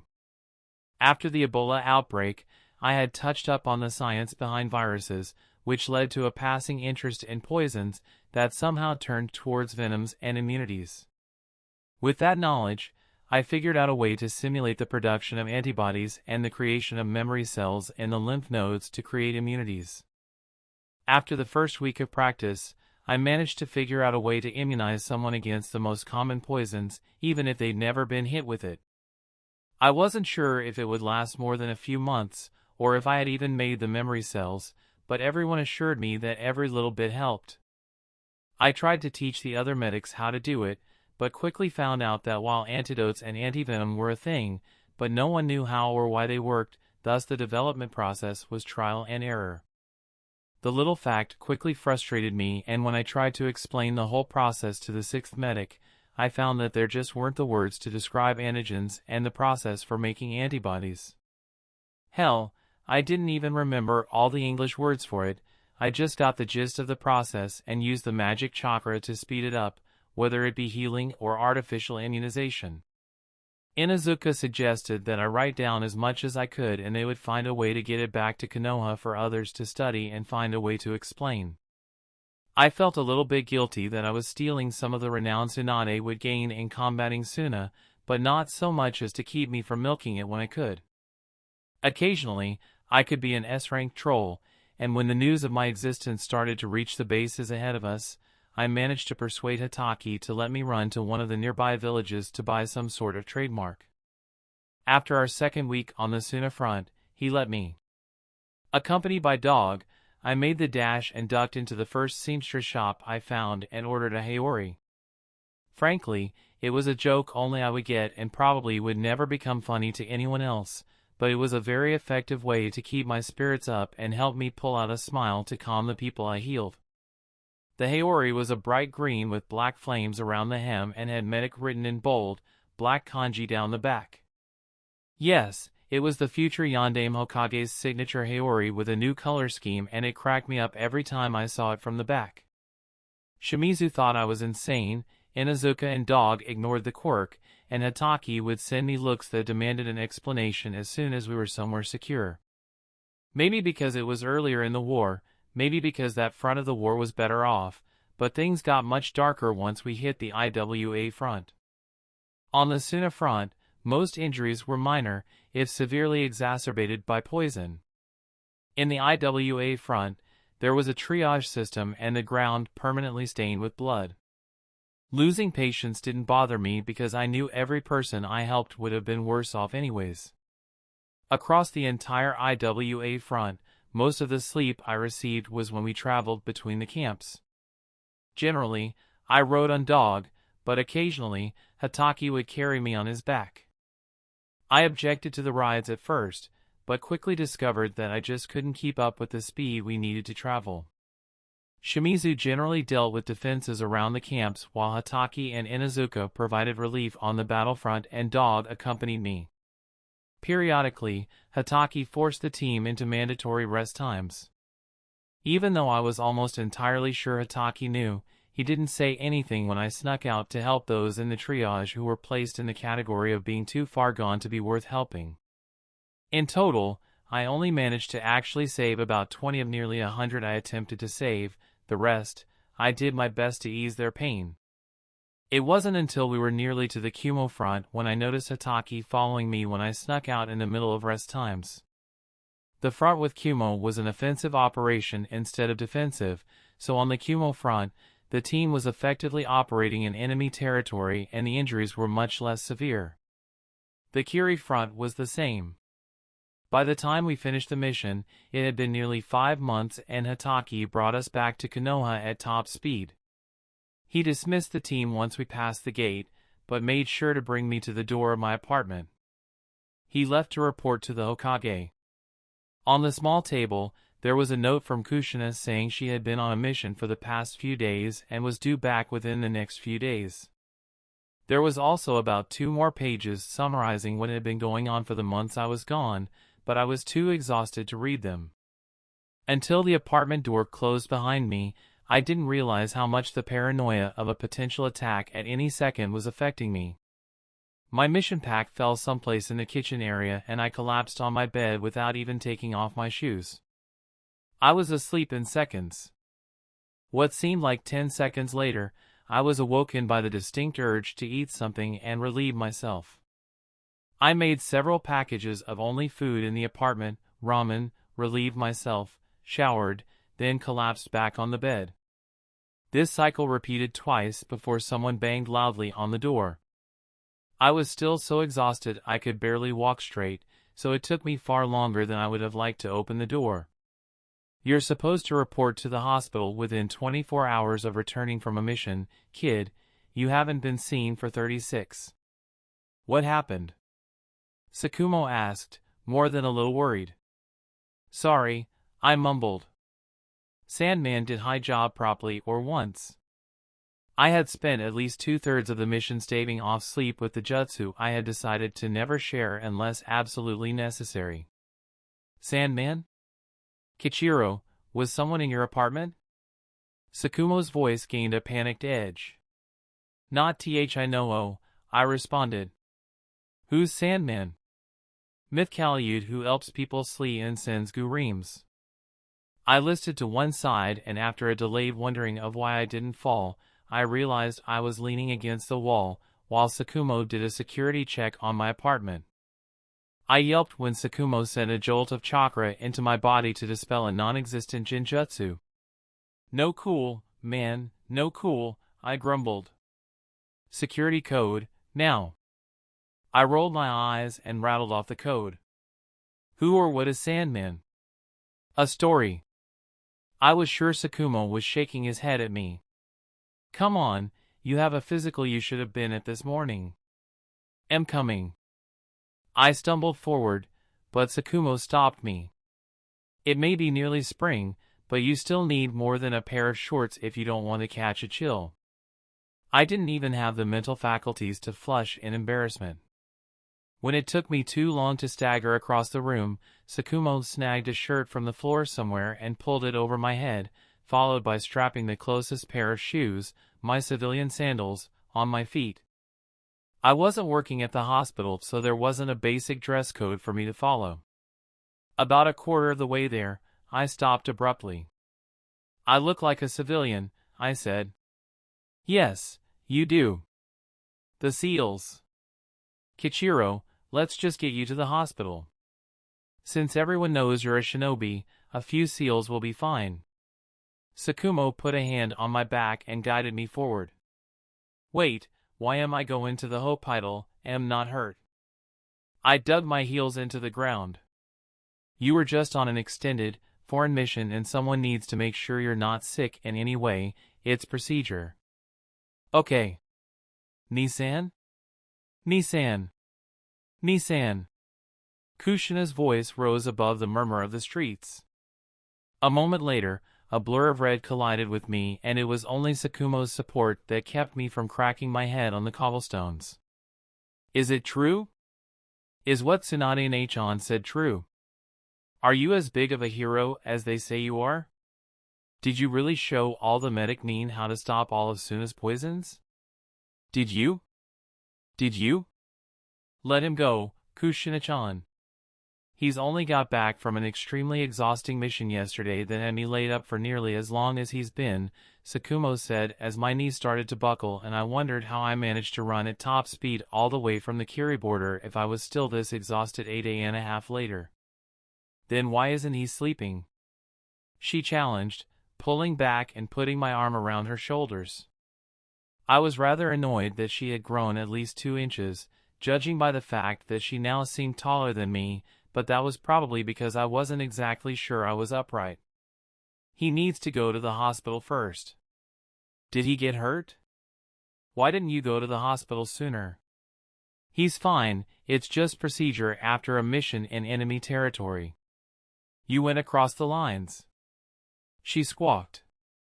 Just like that, I felt like I was flying as Kushina lifted me onto her back and took off. I'm sure I fell back asleep on the way, because I didn't wake up until someone else laid me on a bed. I jerked my arm out of their grip and tumbled off the bed, landing on someone who grunted. I quickly rolled off them and struggled to focus on the redhead in front of me. Nissan? You alright? The girl asked as I blinked. He'll be fine, just exhausted as far as I can tell, someone else, a woman, soothed. Come on, kiddo, up on the bed. Sakumo should have brought you straight to the hospital with your level of exhaustion. A strong hand grabbed my arm and pulled me to my feet and I clutched at the wrist for balance as the world started to spin and a splitting headache clawed its way to the forefront of my mind. Too long isolating adenosine and melatonin buildup and stimulating epinephrine production. I mumbled, one of my knees giving out. I only understood half of that, kiddo, she responded kindly as she laid me back down on the bed. I blinked up at the woman leaning over me, her hand over my forehead, the green glow turning the rest of the room odd colors. I remember you, you're Tsunade. That's Tsunade-sama to you, twerp. Her voice gained a bit of an edge. I know you've been messing with your own body and it doesn't look like experimentation, so what the hell are you doing and how do I fix it? Can't fix, am fine, just need to sleep it off. I played with adenosine and melatonin for too long and now I'm paying for it. Just need fluids and calories. Can I sleep? Fine, I'll give you M4, but you better have answers for me when you wake up. As she pulled her hand away from my forehead, I let myself just fall back asleep. When I woke up actually rested and somewhat refreshed, if lethargic, a note on the table beside me said it had been slightly less than 2 days since I arrived in the hospital. It also contained orders to open the room for someone who needed it and report to Tsunade. I ripped out the 4 and quickly healed it before I dripped blood on anything other than my shirt. In 5 minutes, I had prepped the room for whomever would need it next and signed it open at the end of the hall. 10 minutes later, I managed to locate Tsunade in the Shinobi medic break room. She sat in the corner on one of the sofas, her head in her hands. I knocked softly on the door. Tsunade? Adenosine and melatonin. Mind explaining? She patted the cushion beside her. I sat down in one of the chairs a few meters away, just to be contrary. I felt strange without my fighting sticks, but it was a comfortable strange. It's not in any book you've read and I've been keeping a close eye on you since you started training. No, it's, something I made up? Really? She stated, finally looking at me. I don't take bullshit from anyone, what makes you think I'll swallow yours? I tried a different approach. Adenosine and melatonin are chemicals in the brain which build throughout the day and causes tiredness and helps facilitate sleep. I wanted to figure out a way to stave off exhaustion, so I did. The only problem is that adenosine is generally broken down during sleep, and after staving it off for however many months I was on mission, it took a very, very long time to break down, and I didn't realize that until a few days ago because I had only used it once to hold off sleep for a few hours. Before you ask, I'm not teaching the technique to anyone else because it's so easily abused and no one else has both the pure-blooded Uzumaki vitality as well as medical experience to fall back on if something goes wrong. Tsunade was very unhappy about that last little bit. You're withholding information from a superior. I practically went into a coma afterwards for almost 4 full days. Think about how many people, who don't have the famous Uzumaki resilience, could end up dying after the war is over if I release this technique. I'm not angry about your refusal to share, I'm angry you attempted a new medical technique without supervision. I know what I'm doing. You're just a kid. You never learn anything useful by playing it safe. You sound like Orochimaru. Don't compare me to that creep, I spat. After a long silence, Tsunade decided to ignore my outburst. No more unsanctioned experiments, got it? I'm not going to make a promise like that. I've already been bitten once and I learned my lesson when dealing with him. Who? The Hokage. I stood up and left while she was still reeling in shock. I made my way back to my apartment first to clean up the mess I probably left when I came back from my mission. When I unlocked and opened the door, I found Kushina had already cleaned up and was sitting at the table contemplating the dregs of her instant ramen and cementing my opinion that kids were entirely incapable of feeding themselves, no matter hypocritical that sounded. I picked up the cup, noting that it had long ago turned cold, and dumped the thing in the trash. I guessed it to be sometime around dinner. I was about to suggest we go somewhere nice to eat when I noticed my freshly washed Haori on the table as the focus of Kushina's gaze. I waved my hand in front of her face since she didn't seem to have noticed me cleaning up her ramen. Sensei had to bring us to the warfront with IWA about a month after you left. I was not expecting her to say that. He didn't want to, but there was an emergency and we were too close to the red line for him to send us back alone. I squatted beside her, a hand on her knee. He left us at the base while he went to fight, but while he was gone, IWA found out we, his Genin team, were nearby, so they came after us. They destroyed the base. Minato and I got out because one of the Chunin had taken us out to teach us how to patrol. Aoi was all arrogant and said he already knew how. His big brother was a Tokubetsu Jonin, his team's security expert, and had taught him everything. I knew exactly what camp she was talking about. I had reached it a few days after it had been destroyed. Only a handful of shinobi had escaped. Our team had stayed there for over a week until reinforcements had arrived. Aoi was on the base and they took him hostage to try and force Sensei to surrender. He was about to give up to save Aoi, but Orochimaru Baka arrived and wouldn't let him. They argued and it was terrifying. The next day, they sent Aoi back. On one side of head, his hair was dyed red and on the other it was yellow. His eyes had been ripped out, his tongue cut out, his nails torn off. Most of the skin on his body had been removed one way or another. His fingers, elbows, knees, ankles, and toes were all shattered beyond repair. His face was almost entirely burned away. We wouldn't have recognized him if we hadn't known who we were looking for. The worst part was that he was still alive. I pressed my fist over my mouth, sickened. Sensei wanted to bring him back to Konoha so Tsunade could save him, but he wouldn't have survived the trip. One of the messenger Chunin said that there was someone, a boy in a green haori, on their way who had the best chance of saving him if we left him at the base, slim as that chance was. We didn't have a choice. Sensei needed to join the rest of his team. I wanted to stay at the camp and help them rebuild, but Sensei sent us back with the next group that brought supplies. They brought us here in Minato, and I have been doing every mission we could without a Jonin Sensei ever since. I remembered the base and the boy they had asked if I could heal. I hadn't recognized Aoi, nor had the rest of the team. If his brother recognized him, he never showed any sign. Names and team affiliations were extremely compartmentalized, especially the names of anyone associated with any high-profile Jonin. None of the bases we came across were given my name, rank, or personal information besides my appearance. Even though many of the people we came across knew it anyways, they didn't show it.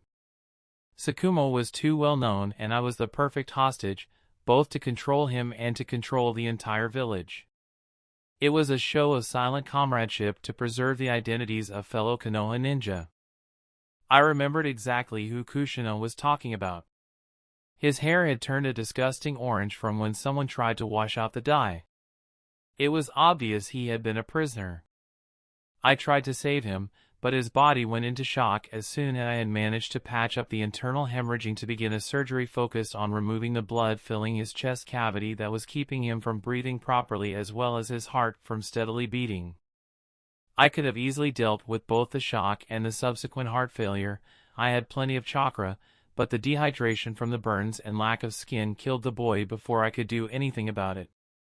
Not that I could have done anything in the first place, at least not without hospital equipment. Kushina continued. You were the medic who single-handedly doubled the standing force on the Suna front just by healing those who were poisoned and stopping a lot of the poisons from hurting them again. You were the only medic who had any chance of saving Aoi. You're the person they're calling the spirit of the triage. I had heard the name they had taken to calling me. Just like my Haori, it made me smile every time I heard it, mostly because I had liked historical stories in my old world, and even though the titles had nothing in common, I had gotten the name similar to how Florence Nightingale was dubbed the Lady with the Lamp. It was more common for me to spend several nights in a row healing and get a few hours of sleep while being carried on a teammate's back to the next base. We had stopped for the night at a civilian village somewhere near the Valley of the End when I first heard the name. I managed to choke down a laugh and immediately dashed to our rooms and collapsed into hysterics. Sakumo followed and was more than a little concerned for my sanity until I told him what I found so funny about the name. He didn't find it funny, but he rolled his eyes and let me have my laugh. Finally, Kushina asked the question that I had been expecting. Did you manage to save Aoi? No, I responded. I didn't know it was him until you told me what happened to him, but I tried to save him. As soon as I stepped on the base, they brought me to him. I almost saved him, I think I could have, but I didn't have the hospital equipment I needed or anyone to help. But that's what most of the losses come down to now, there just isn't enough. It's okay, I know you did everything you could. Thank you for trying, Nissan. I let the silence stretch on. Did you have to fight? She asked in a small voice. A few times. Did you have to kill? Why, yes. She looked away from me and laid her head on the table. What did it feel like? I frowned. That wasn't a question Kushina would ever ask, and she didn't even sound like she wanted an answer. A heartbeat later, I flinched. It felt wrong, but not. The first time, I was too scared to fight. He was a teenager, no more than 5 years older than me, a new Chunin at best, on a Jonin team just like mine. He was from Suna and his team had somehow made it past the border. We weren't sure how. He was twirling a kunai around his finger, taunting me. I kept tripping backwards until he used some earth release to trap me against a wall. I didn't draw my weapons. He was about to tear my throat out when he stopped. He recognized me as an Uzumaki. He recognized me as the person who managed to counter some of their poisons. He swore my death would be as slow and painful as possible. I didn't want to die. I couldn't die. There were people who needed my help. He slashed at my stomach. I blocked and shattered his knee with one of my sticks. He screamed as he landed on that knee, and then I broke one of his wrists. I dropped my sticks, grabbed the back of his head and bashed his face in against my knee. He was dead before my sticks hit the ground. A bunch of bandits were desperate when Minato and I were delivering supplies to the Yellow Line last week. They came out of nowhere. I don't really remember exactly what happened, just that by the end of the attack, there were 8 of them dead and we had killed 4 each. There was something else she wanted to say, I just knew it, so I waited. I didn't feel anything. We just left their bodies to burn and finished the mission. I wasn't surprised. She had spent 2 years in the academy being conditioned to kill without remorse. That's wrong, isn't it? It wasn't her fault she was trained that way. You're the one who has to decide that. You think it's wrong, right, Nissan? I think murder is wrong. They attacked first, so it was self-defense. Maybe you took it too far, but that is most certainly not your fault. The academy and your sensei trained you to kill and you did exactly what was expected of you. Now, let's go find somewhere to have a nice dinner because I feel like I haven't had real food in over a year. Sure. Kushina wrapped her arms around my waist. When we stepped out of the door, I jumped in surprise as I noticed Arita leaning against the wall holding a corpse scroll. So my little brother is really dead and I just stood there. I thought it was him, but I spent the entire time thinking it might not have been. He was a genin. He wasn't supposed to be allowed beyond the red line and he couldn't have gotten good enough to be a chunin yet, not on his team. I'm sorry I couldn't save him. Don't be. He was dead before you even reached him. Hatake sent me to bring you this. Arita handed me a cloth bag. Congratulations, you're a chunin now, you've been a chunin for a while, that's your uniform. Report to the briefing rooms tomorrow at sunrise. We have another mission. He vanished. I glanced in the bag and saw a chunin vest and a wad of black cloth before turning back to Kushina. We still have time for dinner, right? And you'll visit Minato-kun with me? I tossed the bag inside and gave her a tight hug. Of course. Chapter 10. The next morning, Kushina had tried to insist that I wear my haori, but when I explained that I didn't want the village to know who I was, she didn't argue the point. I walked her to where she was meeting Minato for their daily missions before dashing across the rooftops to the briefing room. Uzumaki, you're late. Hatake snapped as I hurried inside. I was only a few seconds late. Inuzuka and Dog aren't here, I retorted. They've already been briefed and are collecting the explosives we'll need. Hatake pulled down the map and provided a visual of our path. Our team is going to go through aim and strike directly at the IWA border posts. A bad feeling settled in my gut. What about Hanzo? We're going to have to get past his troops. AIM has attempted to remain neutral in this conflict, but IWA, Konoha, and Suna have been encroaching on their land. Some shinobi make it out, some don't. This is an A-rank mission. I've been a chunin for less than 24 hours and I have one completed mission. How the hell am I assigned to something like this? You've been a chunin for almost 4 months, Uzumaki, and you're qualified as a battle medic. Most shinobi would kill for your luck. I settled down, unhappy. If I had a choice, I would just repeat my last mission. I felt like I was doing something useful. With this mission, I felt like I was only going to hurt people. Hatake tossed a bingo book at me and one at Shimizu. Newest issue. Uzumaki, you're in there right beside Tsunadeheim, good job. Shimizu, you're still in the clear for infiltration work, and after this mission, we're all being reassigned to different teams. We're going to be going in blind to this mission, so let's all make it back, okay?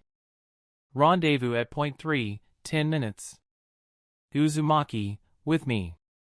Shimizu left quickly. Uzumaki, where's your Haori?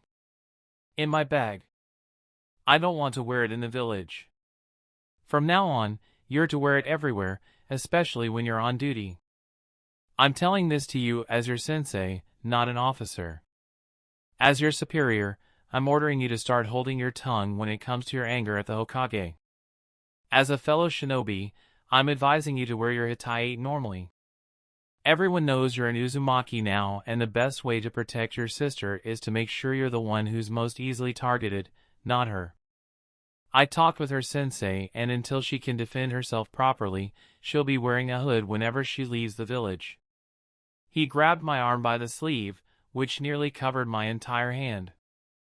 They didn't make chunin uniforms for kids who should have been genin, though they did make ANBU uniforms, which I found to be a little annoying. He pulled out 4 strips of white cloth and used it to tie my sleeve just above my elbow and around my wrist so it didn't fall over my hands and hinder my dexterity. As I pulled on the Haori, I felt like a miniature rip-off of the future Yondaime. I snickered. Alright, what is so funny about this Haori? Sakumo demanded. You've been dodging the question for months now. I couldn't help it, I busted out in uncontrollable laughter. He was not amused. Fine, huh, the future Yondaime wore a white Haori in this style with red flames and his title down the back. I totally ripped him off. I still don't see what's funny. Ha, I stole the style of the man who defeated the QB. Not only will there be no QB for him to defeat, but he'll be stuck in those ugly Hokage robes. The best part is that no one else gets it. I switched the bandana style on my hitae to the standard style and let my bangs flop over it. Thankfully they weren't too long to get in my eyes, though the rest of my hair was raggedly cut just below my chin. On the previous mission, I had discovered why styles from my world were rare among shinobi. Scissors were not a very common item on missions, and kunai were the preferred hair-cutting instrument. Understandably, that made longer cuts easier and more common. Ever thought that you might end up being the Yondaime? Like hell the old codger would hand me his hat, not after the stunt I pulled going after the kidnapping and then challenging him like I did. Give it about 12 years and you'll know exactly who the Yondaime will be. Don't think you can get strong enough? Sure, I could, but I don't want to be Hokage, just strong enough that I can do whatever the hell I want and no one can tell me otherwise. Don't we have a mission to head out on? Sakumo slapped the back of my head. I don't know if it was luck or skill that made the mission go smoothly. We managed to destroy 3 of Iwa's bases with a rather impressive array of explosives, not that I did any of the detonating. I hid about a kilometer away and enjoyed the show. At least, I enjoyed it as much as I could. Explosions were always cool, but explosions with bodies flying from the wreckage were much less so. When we crossed back into AIM, the trouble started. Within a day, we had fought 3 different AIM teams. The first 2, we defeated, but the third literally caught us napping. If Shimizu hadn't noticed the Jinjutsu at the last minute, we would have been slaughtered. Hatake barely had a chance to bark out orders for me to head back to base without them, which I ignored in favor of knocking out his opponent from behind. We were forced to flee and lost most of our supplies in the process. Because of it, Hatake split the team. If we did happen to chance across any food, there was a small chance it would be able to feed us all, and smaller groups could travel without detection easier than a larger group. Hatake and I split off and took the longer route back. At the Ain-Konoha border, we chanced upon the remnants of a village. There might be leftover food in one of these houses, I suggested. For some reason, I couldn't shake the feeling of déjà vu. Watch my back? Go ahead. Cautiously, we entered the largest of the houses and made a beeline for the kitchen. I opened the cupboards looking for something. Someone's been here recently, I can smell them and blood. Shinobi? You can't identify shinobi by smell, Uzumaki. Civilian blood smells exactly the same. I don't think they're here now.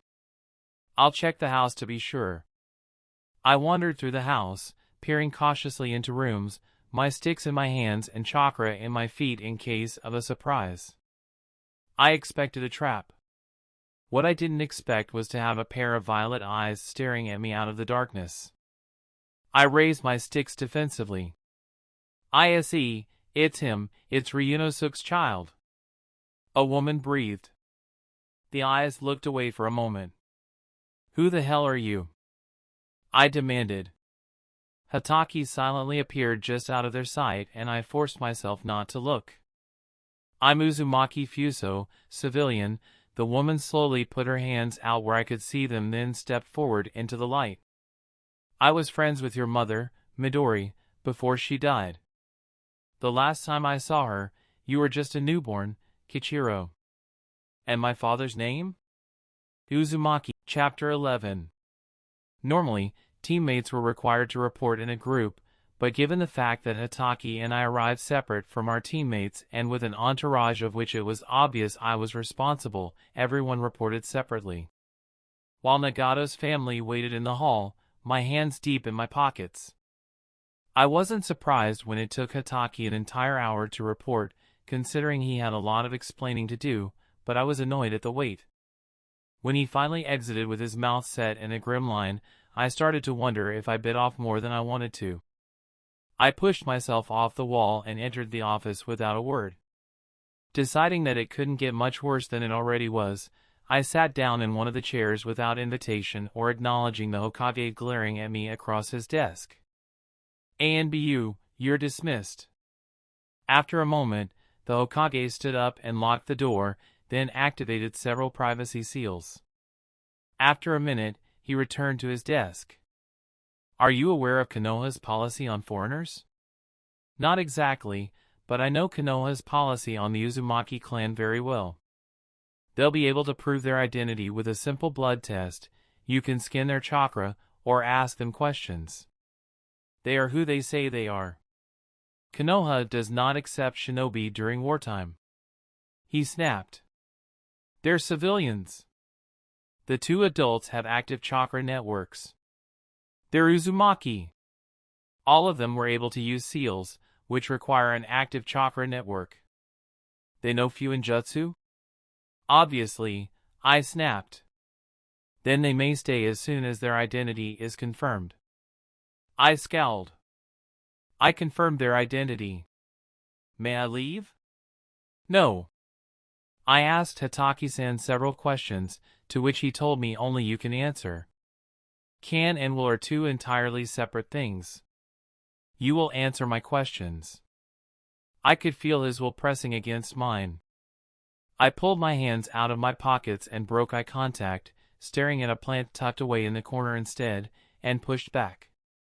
The Hokage was at least a decade older than me before I found myself here, as well as 10 times stronger, so I knew it was a losing battle to begin with, but my pride would never let me just give in. "Report," he ordered.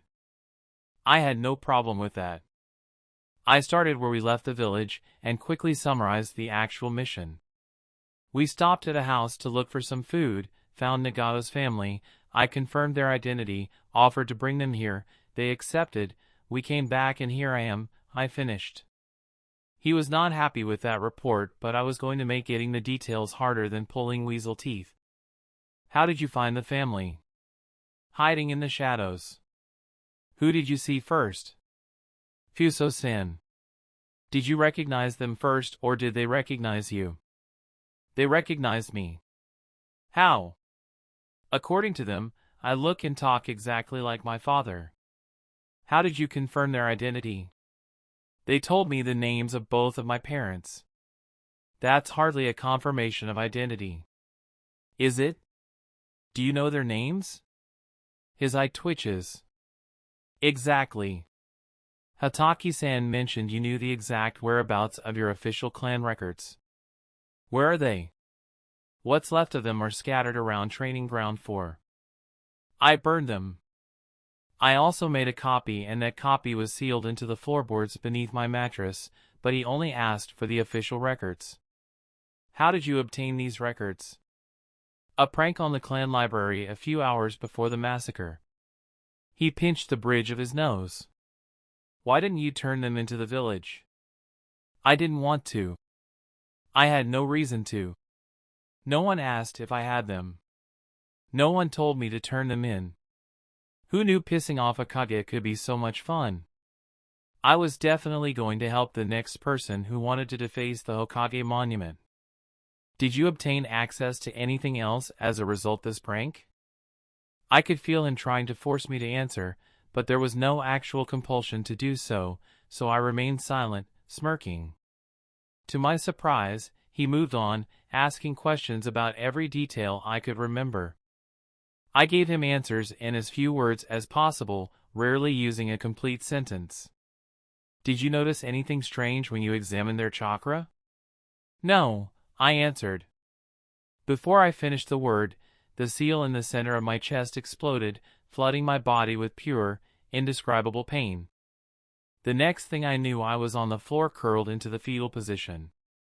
I quickly wiped the tears from my face and sat up as the Hokage crouched beside me. "Let's try that again, shall we? Did you notice anything strange when you examined their chakra?" "Yes," I gasped out. "What did you notice?" I jerked away as he touched my shoulder. "Someone transplanted a dormant dojutsu into the boy. Now we're getting somewhere." "What dojutsu?" "The Rinnegan. Do you have any idea of the original owner of this dojutsu?" I clamped my mouth shut. After a few seconds where I had no intention of answering, the pain returned and it felt worse than before. When it was over, I didn't even bother sitting up. My Hatake was clutched in my fist, reflecting the sun into my eyes. I threw it at him. He caught it easily. "Why don't you want to tell me?" he asked, offering a glass of water. "You have no problem telling Hatake-san." "I trust him." "I don't trust you." I snarled, but the effect was lost considering I was refusing to look at him and lying curled on the ground. And he waits for the whole story before he does anything. The Hokage placed the glass of water on the desk. "Whether you accept it or not, I am deeply sorry for the Shitago." He pressed 2 fingers against the seal on my forehead. It was good to know the god-awful seal had a name. "I sincerely regret that I cannot find it in myself to trust you enough to release the seal." I snarled at him. From where I'm standing, my order was morally wrong, but it was not a mistake. I may not have given you any reason to trust me and given evidence to mistrust, but you gave me every reason to mistrust you and no reason to trust as well. You're intelligent enough to understand that. It does not justify taking away my free will." I hissed. How the hell can you trust if you've never tried? How arrogant can you be to expect every single person to be utterly enthralled by your god of shinobi persona? How insecure are you in yourself and your abilities that a few words spoken out of desperation from a 9-year-old, a day-old genin, could justify enslavement to your personal whim? The Hokage stared at the floor for a long time before grabbing my arm with both hands and pulling me to my feet. I stood shakily and clutched the desk for support with my free hand. Obviously, you know many things you should not and are much more intelligent and mature than your age suggests. Hatake-san trusts you enough to leave your secrets lie. For now, I will respect his decision, but I will not release the seal. I moved to leave the same way I entered, without acknowledging him. As I walked past, he laid a hand on my shoulder, holding me in place. Without looking at me, he spoke. I am aware you have made no effort to hide your dislike of me, going so far as to speak openly on the subject. I let it slide when you only spoke with your sister, considering she's your only family, and I won't discipline you for being honest with your sensei, but this will spread no further without severe repercussions. Whatever your problem with me is, it will remain solely between us. Am I clear? I sorely wanted to jerk away from him and stalk out, but for once he was right. Crystal, I responded neutrally. He released my shoulder. Dismissed, and make sure you're always wearing your haori, on duty or not. The people need a boost in morale. I was out of the room faster than Minato's future Haration could hope to accomplish. I wanted nothing more than to fall on a soft bed with warm blankets heaped on top of me and sleep, but with the discipline Sakumo had beaten into me, I marched into the room where Nagato's family waited. Come on, I murmured to them. It was nearly sunset. Nagato's parents exchanged one of the adult looks I now found more frustrating than during my previous life before silently standing and following me. I could feel their questioning gazes on my back, but ignored them as I led them back to my apartment, my shoulders hunched and gaze on the ground to block out the whispering around me. No one was home. There wasn't a note, so I figured she would be back by morning at the latest, but I was going to find her anyways. She'd been kidnapped one too many times already. The Hokage said I was responsible for making sure you have everything you need. The village can't afford to give you any help setting up. You might as well live here, considering neither of us stay here regularly anymore. I yanked a kunai out of the wall and picked up several more from across the floor, as well as an odd broken blade. I tossed all of it into the apartment's only bedroom, where we kept all our ninja things, then closed the door without glancing inside. Don't go in there, it's where we keep our ninja stuff, and I don't want anyone getting hurt on accident because I'm not entirely sure of how many pranks and traps Kushina and I rigged up in there. Where are all your security seals? Ise asked.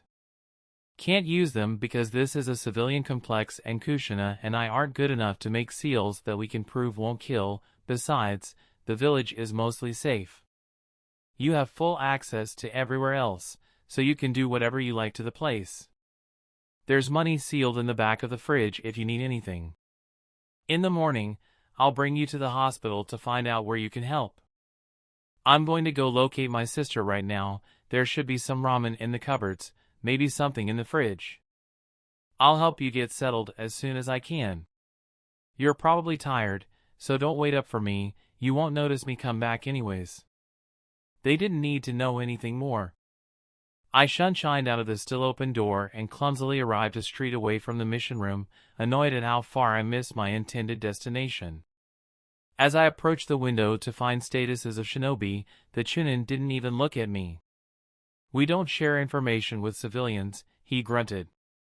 Especially not civilian wannabes. Good thing I'm not a civilian, I responded coldly. Is my sister on a mission? He looked down at me with a raised eyebrow. I expected you to be taller. Yeah, and I expected you to be more helpful. Fine. Uzumaki Kushina is your sister, right? Yes. His hand flicked through a sign asking for confirmation, and I rolled my eyes and gave it. She was just placed on medical leave. I frowned and left, heading straight for Minato's apartment. I stopped at the door. I wasn't a great sensor, but if I concentrated, I could pick up familiar chakra signals and get a somewhat accurate idea of their mood. Both Kushina and Minato were asleep in the middle of the floor, wrapped in several blankets. As quietly as I could, without using any ninja techniques, I opened the door and slipped inside, locking it behind me. With a bit of dancing to get past the traps and avoiding twisting my ankle on the equally dangerous knot-trapped mess inside the door, I made it into the main room and crouched beside Kushina. Normally, she was a heavy sleeper, but I wasn't surprised when she instantly woke and grabbed my wrist. Luckily, she didn't attack me like my teammates were prone to do while on missions. "Ni-san!" Two voices cried, and both Minato and Kushina knocked me back with a hug. I could have avoided being pinned underneath the two overeager genin, but something wasn't right. "So why are you lying in the middle of the floor?" We had to write some reports," he mumbled into my stomach somewhere, but there was no paper to be seen. "Liar, is everything all right? You're not normally this clingy." An undignified squeak escaped me as two children clinging to me turned into two shinobi children. "I'll take that as a no," I gasped. Sure, they were kids, they probably missed me, considering I ended up mostly taking care of both of them for 2 years, but when Kushina shuddered and tightened her grip enough to crack a rib if I wasn't reinforcing it with chakra and Minato started crying, I figured something bad had gone down. I laid my hands on their heads, pulsing with medical chakra. Kushina knocked my hand away before I could figure out anything. That set off practically every alarm bell I had. I scanned Minato instead. Whoever had healed him up had done a good job on the outside, but it was wartime and full healings just didn't exist. There was minor internal hemorrhaging around his abdomen, which had been healed just enough that I couldn't figure out how it happened, and the pain would prevent Minato from moving very much for the next few weeks. Definitely done by one of Tsunade's disciples. There was plenty of bruising across his skin, everywhere except his face. The skin on his lower legs seemed new, which meant someone had regrown it. What the hell happened? When neither made any motion to explain, I sat up. Kushina clutched a fistful of my clothes. Both of them were far too warm to be healthy, and it was uncomfortably hot with both of them pressed against me and the blankets on top of them. "This isn't funny, you two. I can't do a damn thing if you don't tell me anything." "We're fine, just a bad mission," Kushina choked out. "You're genin, you aren't allowed on missions that'll leave you in this state," I retorted. Kushina shuddered again, and I tried to run a second diagnostics jutsu on her, but she grabbed my wrist and forced my arm away. I pulled Minato up to sit beside me, then dragged Kushina into my lap. I held my hand, glowing with medical ninjutsu, in front of her. "Let me help, Kushina, or I will knock you out and help you anyways." The hospital couldn't force treatment on anyone, and formerly captured ninja tended to get their way, but I had no regard for hospital policies in the middle of an apartment with two kids who seemed to be in some sort of traumatic shock. Besides, I not only outranked he, but I was her legal guardian as well. She turned her face into my neck and wrapped her arms around my chest, crying. I gently hugged her back and laid my hand against the back of her head. Minato had let someone heal him, or at least didn't have a choice in the matter. Kushina had not, and I got the entire disgusting picture of what happened. She'd been captured, that much was immediately obvious. I was furious, but not surprised that she'd been beaten and raped. I murmured quiet reassurances mixed with death threats to whomever was responsible. It only took me about a half hour to heal all the internal damage. She hadn't been captured for long. When I looked at the external damage, I froze.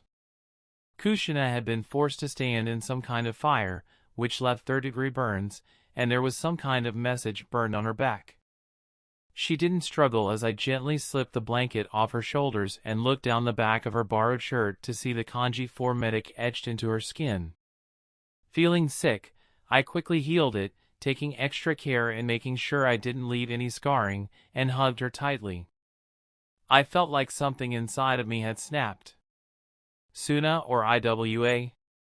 I asked Minato, putting my arm around him as well and finishing his healing. They were the only countries who had a legitimate reason to retaliate against me specifically. Suna, he answered, leaning against me. And the team that caught you? Dead. The ANBU killed them. How long ago? I don't know, not long. I struck the Sandaime off my list of people to murder for this. There was probably no way for him to have known about it before I left. In fact, he probably found out about it right after I stormed out, or might still be unaware. Where did they find you? On one of the training grounds. They killed the ANBU guarding us. ANBU worked in two-man teams at minimum, especially for guarding two individuals. Did they take you out of the village? No, training ground 44. A loud knock sounded from the door. It's the ANBU who killed the Suna team, Minato informed me. You sure? He nodded. Come in. I called out. They could unlock the door themselves. After a moment, the ANBU appeared out of the hall. I frowned. The mask looked exactly like Kakashi's. I closed my eyes and looked at the chakra signature. It was definitely Sakumo. Someone had a sense of irony. When I opened my eyes, he told me he and a full team was there to guard Minato and Kushina. I signed back confirmation. What did he say? Minato asked. It doesn't matter. You're completely safe now, both of you, at least until this war is over. But how do you know? Kushina asked. 'Cause he's gonna stay with us. Minato responded, looking up at me hopefully. No, the ANBU are going to protect you all of the time. I'm gonna go out and beat up the people responsible, okay? No! Minato cried, twisting in my arm and combining forces with Kushina to pin me down. They said if you left the village again, they'd torture and kill you and then come for us and do all sorts of horrible things. Luckily, I was better at getting out of being pinned than either of them could ever hope to be at holding me down. With a complicated twist that required all my flexibility and a bit of deliberately targeting pain receptors, I crouched with my arms loosely around both of their shoulders. I promise you both they won't get me, at least not until I've gotten them first. The only problem is that once I get to them, they won't be able to get to me. Do you want to help? They both looked up at me in awe then nodded. The joys of impressionable children. They'll believe anything with enough conviction behind it, and I had plenty. You've been learning about sealing from Kushina, right? I asked Minato. He nodded. Good, I need you both to come up with a seal that can make me completely invisible and undetectable. Can you do it? Hell yeah, Tebane. Good. I have someone who might be able to help you get it done faster. You ready? They nodded. I signed home into the air and pulled them along with me in a shunshin back to the apartment to meet Nagato's family. I landed the shunshin far closer to my intended landing point than I normally did, across the street instead of a block away. I guided the two genin into the apartment. Instead of a traditional hello to the family finishing up their ramen dinner, I announced, introductions all around. I put a hand on Kushina's head. Everyone, this is Uzumaki Kushina, my little sister from Yuzu. I put my hand on Minato's head. This is Namikaze Minato, my adopted little brother from Konoha. I pointed at each of the other Uzumakis in turn. That's Uzumaki Ise, Uzumaki Fuso, and little Uzumaki Nagato. Kushina, Fuso was friends with our mother. They moved out of Yuzu a few years before the massacre and I found them while I was in AIM on my last mission. Kushina looked like a kid with 100 presents under the Christmas tree. She turned to me and gave me a hug that felt more like strangulation. You're the best Nai-san ever, Tebane. She shouted. Not for very long. I choked before someone, I was sure it was Minato, knocked my breath away with a second hug, then a third, rather small, body, probably Nagato, leapt on my back, followed by 2 more sets of arms. The biggest set wrapped around everyone, and when my feet started to leave the ground, I replaced myself with a pillow from one of the beds. I made a mental note to never again inside an Uzumaki plus Minato group hug, as everyone decided my need to use medical ninjutsu to fix myself was the funniest thing since fart jokes. "So, you'll be able to make that seal?" I asked Kushina, who was the first around the corner, grinning widely. She gave me an evil grin. "You bet. Then I'm going to go get permission to implement the rest of my plan." I left through the window with another Shanshin and landed in front of the Hokage Tower. An ANBU landed beside me with what appeared to be a fox mask. "The Hokage wishes to see you." "Good, I need to see him too." I yelped as the ANBU's hand closed around my arm and pulled me into the Hokage office through the window. I was about to speak when I noticed the Hokage glaring angrily at 3 shinobi dressed in the ANBU uniform sans mask. 3 ANBU masks were piled on his desk. "It was 2 minutes. One of them protested. "It doesn't matter." The Hokage roared back, furious. "You left your respective posts for 2 minutes and 10 Tsunajonin made it into this village undetected. In 2 minutes a team of that caliber could have taken out half the village leadership. They were just genin. How the hell was I supposed to know they have 2 villages gunning for them? Oh, so I suppose if you were guarding the daimyo you would have been fine leaving your post because he's just a civilian?" I snapped. "Shut up, little Chunin, you don't belong here."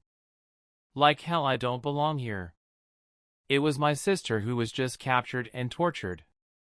Not to mention her and Minato are Jiraiya's students, and their capture would have not only controlled me, the Kyuubi Jinchuriki, but him as well, and through him, the Hokage himself, but you'd be just fine with that, right, because they're just genin?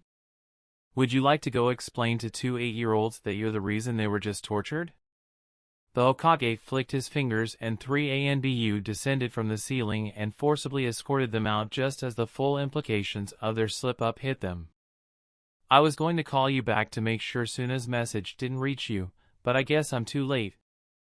"Far too late," I responded, ignoring the 3 council members observing from the corner of the room. "I'm going to talk to the fox." "You can't." One of them exploded. "Stop me!" I snarled back and took a threatening step forward. The ANBU that brought me in stepped in to hold me back. "I'll handle this," the Hokage said and waved his hand. "Please wait outside." Furious, they left. And the ANBU released me. I angrily straightened my clothes. "Why do you want to talk to the fox?" the Hokage demanded. "To release the Ichibi on Suna." Obviously, that made absolutely no sense to the Hokage. "And how, pray tell, do those 2 things connect?" I shrugged. "It's a very long story, but in short, the tailed beasts are the most powerful beings in the world. I want these beings to like me. Suna pissed me off, so I'm going to kill 2 birds with 1 stone, start my crusade to free the tailed beasts and make a very good opening through which I can kill the Kazekage, who gave the order to torture my sister. I need the Kyuubi's help to do that. Is there a specific place you would prefer me to make my agreement with the Kyuubi? Or can I sit right here?" "I can't stop you. Go sit down somewhere out of the way. I have work to do. Afterwards, please tell me your plan for killing the Kazekage before you rush off." I rolled my eyes and sat down in the middle of the room. It had been over a year since I last managed to properly enter my own mindscape. After a few false starts, I managed it, only to find myself face to face with a frightening Kurama crucified against a sphere of something. Straight face. My favorite way to get over a fear of public speaking was to imagine the entire audience as angry babies. It always worked for me, and it worked very well in helping me get over any terror I had in facing a being that could crush me under the tip of his claw. For once, I decided to make Sakumo proud and be moderately respectful without being told. "Hello, my name is Kichiro, what's yours?" Kurama just studied me carefully. You want to free the Biju. I was quite thrilled by the fact that the hatred defining his character in my memories had not fully manifested. Either that or he was just interested enough in my completely unique way of looking at him to not issue threats of murder. Obviously, you were paying attention. Prove it. No problem. I'll start my crusade right away, but you have to agree to 2 conditions. He snorted. And what will I get out of this? I counted the fact that he was listening and considering what I had to say as a win. Freedom upon my natural death, and if you work with me you and I might be able to make sure you are never sealed again.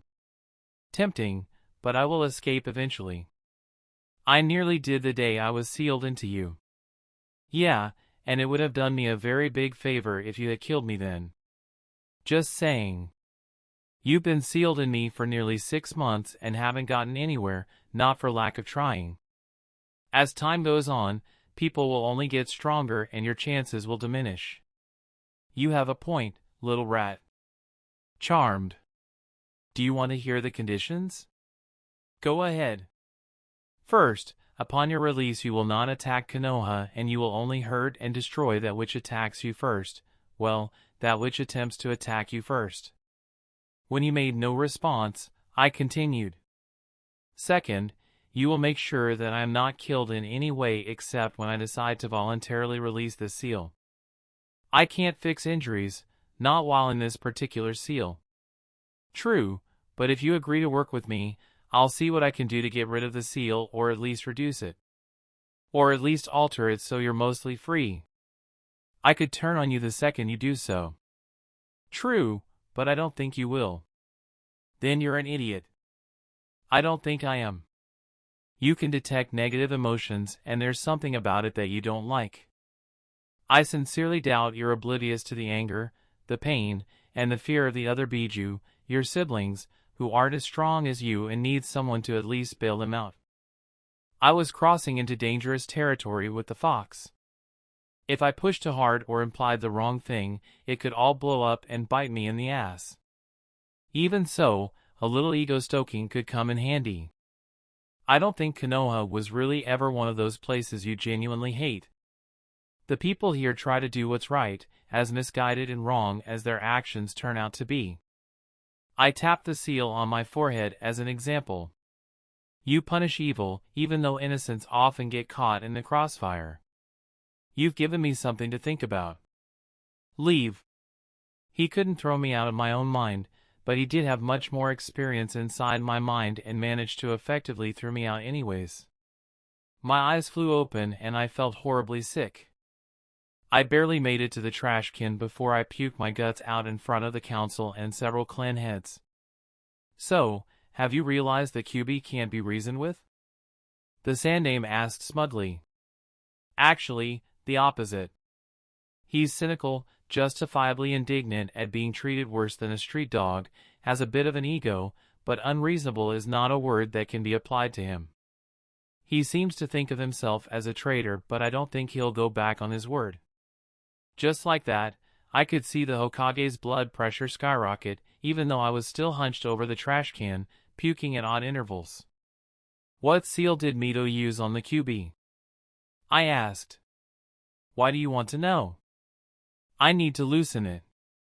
There it went, the blood pressure of the entire room started to push dangerous levels. I barely held back a smile. Surely you're not considering, one of the clan heads exploded. The Sandaime quickly held up a hand. It's almost 2 in the morning. I think we all could do with some rest. The hell? It was barely dark when I got to his office. The clan heads left, disgruntled, but the council didn't. Danzo spoke up. This has gone far enough, Hiruzen. Every time that boy speaks you dismiss the room. How are we expected to give advice if we know nothing about this village's weapons? Just shut up, old warmonger. You got your personal army, why the hell do you need his as well? Judging by his rapidly paling face, it hit far, far closer to the mark than I expected. The hell? You actually have a personal army? Already? Faster than I could blink, the man backhanded me across the face. What could a genin know? He snarled, towering above me. Chunin! I spat back. Word to the wise, don't backtalk pissed-off old men with power to sling around. The drama that ensued was not the slightest bit pleasant. The man's hands came together and my eyes widened as fire flooded from his mouth. I jerked my hands up to cover my face, but instead of fire from outside pouring over me, fiery chakras swelled up from inside of me and a hand burst out of my chest to catch the blade which appeared out of nowhere and wrenched the blade headed straight for my heart out of Danzo's hand. I accept your terms, the Kyuubi said. Kill him. The blade flew into my hand, but before I could move, the Hokage's hand slammed a piece of paper into my gut. 5-element seal, he ground out. The Kyuubi snarled with frustration and returned back into the seal. You need to get stronger. He gave his parting shot at me. Why the hell was he antagonizing me? Well, I was 9 years old and Danzo was at least 3 times that. The fox could deal with it. For some time, I was much more interested in whatever havoc was being wreaking in my chakra system than what was going on around me. When I opened my eyes, the seal was gone and I lay on a small mattress with Kushina sprawled on top of me, sound asleep and Minato against my side, fidgeting with a hole in my shirt.